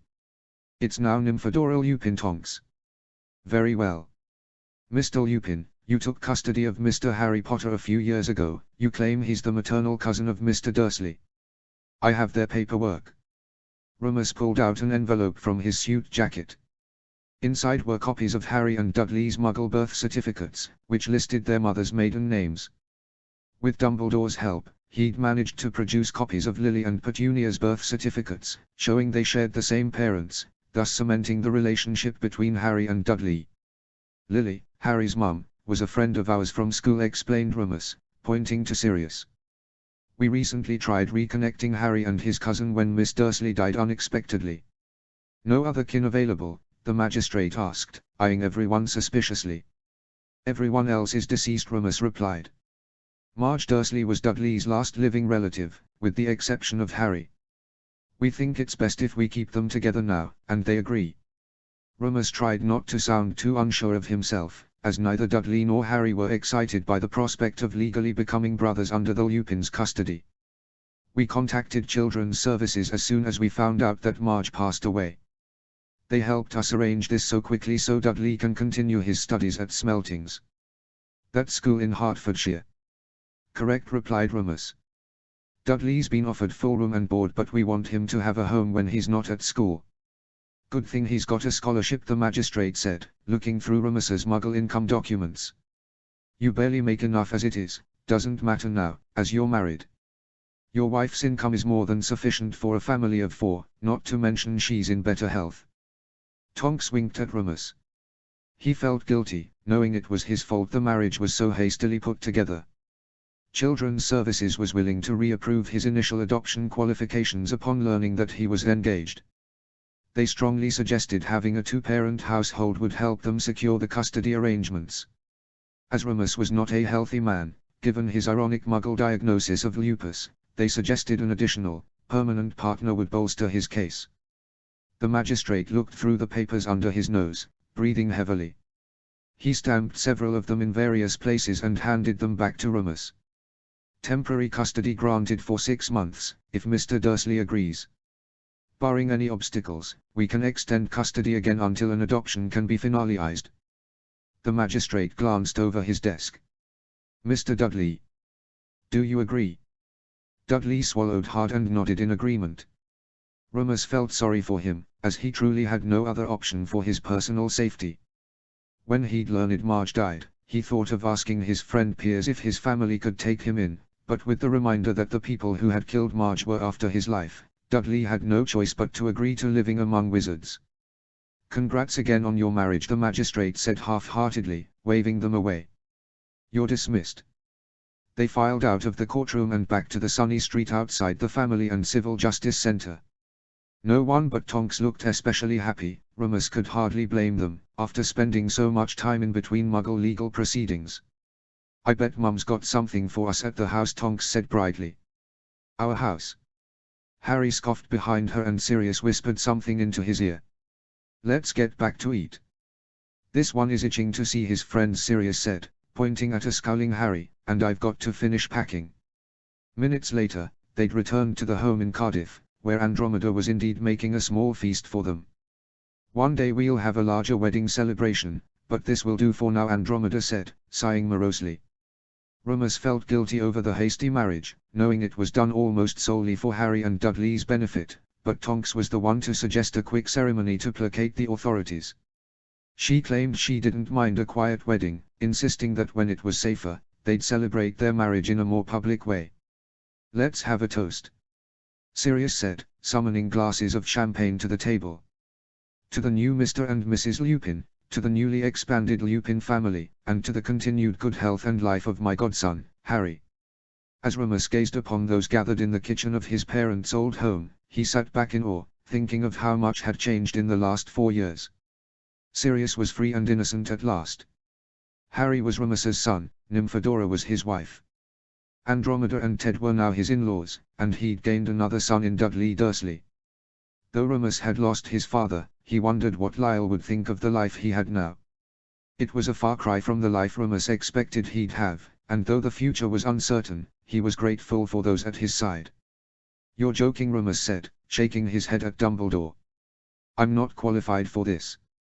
"I disagree. You're the perfect candidate for the job." "I have 0 qualifications, I've not studied at one of their universities, read a course, or passed any examination." "They're already offering the position to you," Remus Dumbledore said. "All you need to do is accept." "I'm going to make a fool of myself. I'm not a teacher." Dumbledore sat back in his chair, eyes twinkling with amusement. He tapped his fingers on the desk rapidly, lifting a brow at Remus. "If I recall correctly, you planned the entirety of your father's lessons," Dumbledore said, as his mustache twitched and his lips curled upwards. "I believe my new defense against the dark arts professor has taken advantage of the curriculum you created." "That's completely different. I'm a wizard and I can perform magic. I can't teach Muggle children. I know some literature, I grant you, but I don't have the skills." "You know this is about more than the job," Dumbledore said, infuriatingly calmly. "Dudley can't be left without protection. Voldemort can't touch him now that we've sealed the blood protection charm, but others can." Dumbledore set his half-moon spectacles down on his desk. He turned his head, facing Fawkes, and pet the phoenix gently.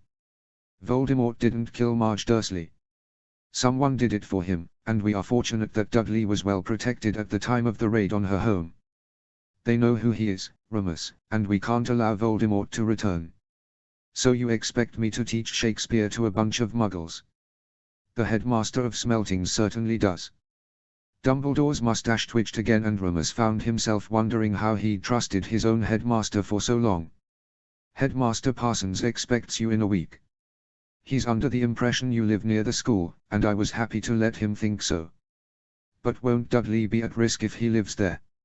Remus asked blankly. "Wasn't he going to be a boarding student?"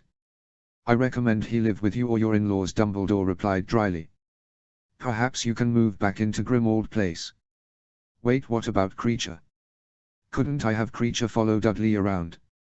Remus felt slightly ashamed that he was eager to have Dudley away at his boarding school. Now that he was married to Nymphadora, he wanted more time with her, and having a teenager in their home wasn't quite as conducive to their desires. Curious, curious indeed. Dumbledore put his finger up to his lips. Remus could see his pupils dilating. A peculiar silence fell over the office, until Dumbledore clapped his hands, startling Remus. "Dobby!" The familiar house elf popped into the office, wearing the strangest assortment of knitted hats and socks Remus had ever seen. "Headmaster calls for Dobby, sir." "I have a new job for you," Dobby Dumbledore said kindly. "I'd like to pay you double what I initially offered, 2 galleons a week and 2 days off a month." "Headmaster, no, no, no. Dobby isn't needing more. Dobby is content. It's for a new task. Perhaps you're willing to help me with Harry Potter's family." Dobby clapped his hands rapidly, nodding to the rhythm of his claps. His tennis ball-sized eyes widened and his ears flopped as he trembled with joy. Dumbledore asked if Dobby was willing to keep a constant watch on Dudley Dursley, taking care to explain that he needed to eat, sleep, and rest as he needed. Dumbledore clarified, however, that when Dobby was unavailable, the Black family house elf, Kreacher, would serve in his place. Dobby enthusiastically agreed, dampening slightly when he heard he'd share the task with another house elf, and disappeared with the snap of his fingers to begin his round-the-clock monitoring of Dudley Dursley. "When you have a moment, please inform Kreacher of his new task," Dumbledore said merrily. "Very resourceful of you to think of the elves, if I do say so myself." "Do you think that will be enough?" asked Remus, now apprehensive that he'd allowed an elf to spy on Dudley. "Elf magic is more powerful than we know or understand. I believe Dobby will perform admirably. And Kreacher? You know him better than I do. Dumbledore popped a lemon drop into his mouth with a smile. Now that we've taken care of Dudley's safety, will you take the position at Smeltings? But you just said we took care of his safety. Just as I have Sirius here at Hogwarts, having you at Dudley's school will add a layer of reassurance. There is no saying no to this, is there? There is, Dumbledore said airily. But your position at the school will help finalize the adoption as well. I can't help but think it's an excellent opportunity for your family. Remus closed his eyes momentarily and took several deep breaths. He did want to teach, but he had no interest in Muggle secondary schools. Images of over-involved parents and entitled students flashed through his mind. He detested the idea of catering to the whims of upper-class British Muggles. I believe you'll enjoy the work, Dumbledore said, his tone shifting from amusement to seriousness. You'll have better hours and your illness has already been considered. I urge you to consider accepting the post. Fine, Remus said, sighing heavily. He threw his hands up in the air and took the offer letter, signing his name with a flourish. By the way, how did you manage to get this without magic? There's no way a Muggle would allow this. It may interest you to know that Headmaster Parsons is no ordinary Muggle, Dumbledore said, the excited gleam returning to his eyes. He is a squib, and he is most interested in having a wizard in his school. Remus's mouth fell open. Then he knows, I'm a werewolf. I've assured him your condition is well managed. He agreed that it would be in his students' best interest to have a wizard on staff, as you are first and foremost, a wizard. Remus threw his hands up in defeat. Just as Dudley had no choice but to live among wizards, Remus had no choice but to work among Muggles. It was an unpleasant prospect, he thought, but he supposed it was better than risking any more innocent lives. He left Dumbledore's office frowning, wondering what else he'd be called to do in the name of ending the war. Notes. I did a lot of research for this chapter and reworked what I had originally written to match things more accurately. JKR said that Grimmauld Place, a fictional location, was said to be in Islington. So naturally, I found the legal office where people get married in that borough and found Islington Town Hall. From there, I did a little searching on their site to find the Mayor's Parlour, linked below, which is where I set the wedding. I have zero idea what it looked like in 1994, so I used modern pictures to set the scene. I hope you enjoyed the geographical accuracy. Lastly, if you'd like links to the readings I chose, I went with non-religious, British works, see below. Links on the locations. Grimmauld Place in Islington, https://harrypotter.fandom.com/wiki/Grimmauld_place. The Mayor's Parlour. https://www.sayedislington.com/town-hall/the-mayors-parlour/. A video on weddings at Islington Town Hall that I actually watched because I am a dweeb. https://www.youtube.com/watch?v=2forkfict3nc. Simple marriage ceremony vows I had in mind. https://www.sayedislington.com/simple-marriage-ceremony-script/. Remus's reading is the poem, She Walks in Beauty by Lord Byron. https://www.poetryfoundation.org/poems/43844/she-walks-in-beauty. Tonks's Passages from Jane Eyre by Charlotte Brontë. Chapter 8, Guilt. Notes. So sorry this chapter took me longer to get out. I should have the next one on time. Chapter text. The second Friday afternoon of the new term had arrived, and Harry was on his way from Gryffindor Tower to the Defense Against the Dark Arts classroom. In his third year, it became a tradition to have Friday afternoon tea with Lyle, his grandfather, and now that he was in his fourth year, he found himself missing those Friday afternoon sessions with family. Lyle was dead now, a Death Eater killed him a few months ago, but Professor Sirius Black had taken his place as the new defense teacher, and this meant Harry still had family at the castle. He felt almost childish in his desire to seek someone out, someone like a parent, he supposed, but he'd been struggling for weeks with his thoughts and he longed for someone to talk to. Sirius was just stepping out of his quarters when Harry accosted him in the corridor. "Where are you going?" asked Harry. Simultaneously, Sirius asked, "What are you doing here?" "I wanted to come see you." "Why? Is something wrong?" Sirius held Harry by the shoulders and darted his eyes over Harry's frame. "No, I just wanted to talk. I used to see Lyle every Friday. I can go, if—" "Nonsense. You're my godson and you come first."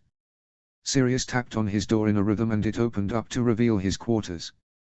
Unlike Lyle, who had kept his quarters looking more like a cozy library, Sirius had crimson and gold hangings in his quarters, making it look like a miniature version of Gryffindor's common room.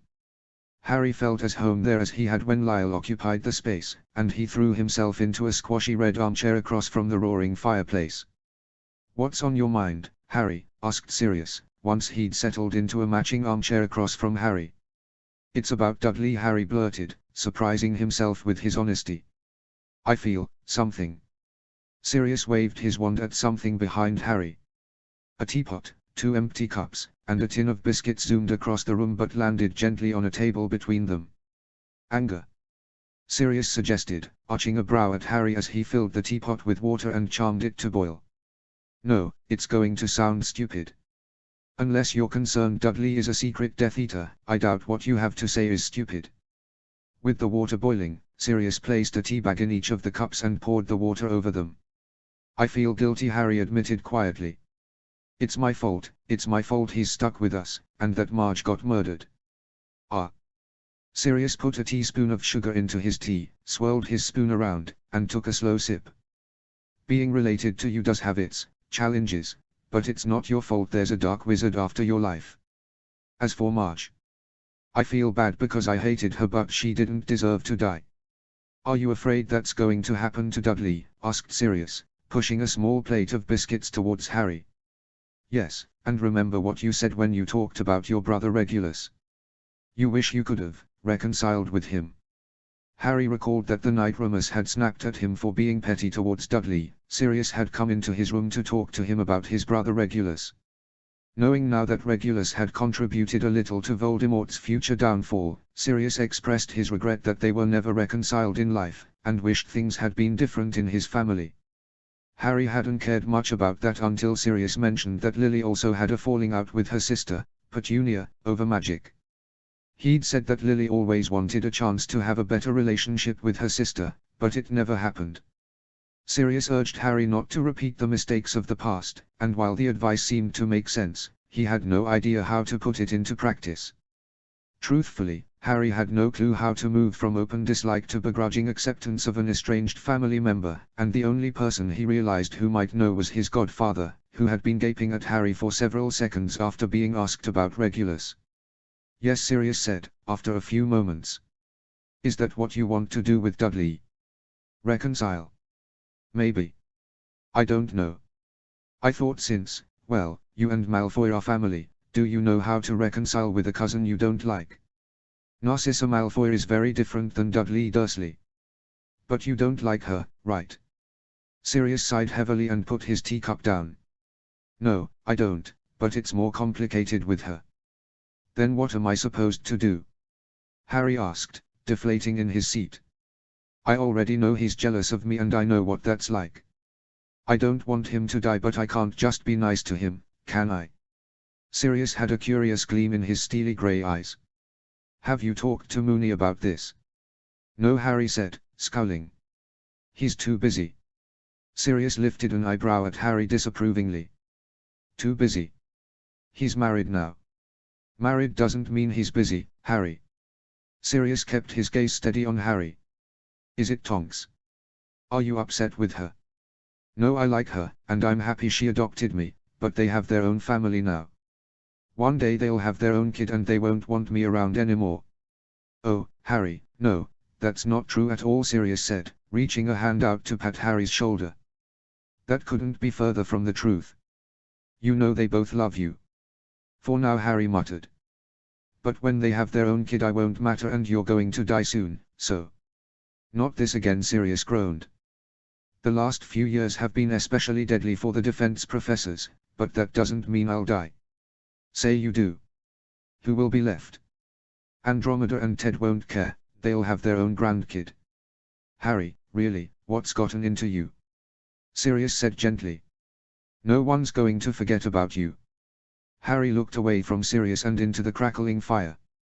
I wish things would stop changing, Harry said slowly.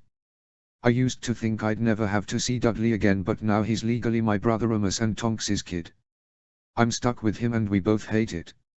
I'm guilty because it's my fault we're stuck like this, and I've been an ass to him and Remus, even though I know he's trying his best and doesn't deserve it when I'm angry. And... Slow down, Harry, Sirius interrupted, putting his hand up to stop him. You're asking too much of yourself. You're allowed to feel however you want, but you're not responsible for solving all these problems. But Sirius, none of us expected this would be easy or fun. It's all right to feel guilty, angry, and confused.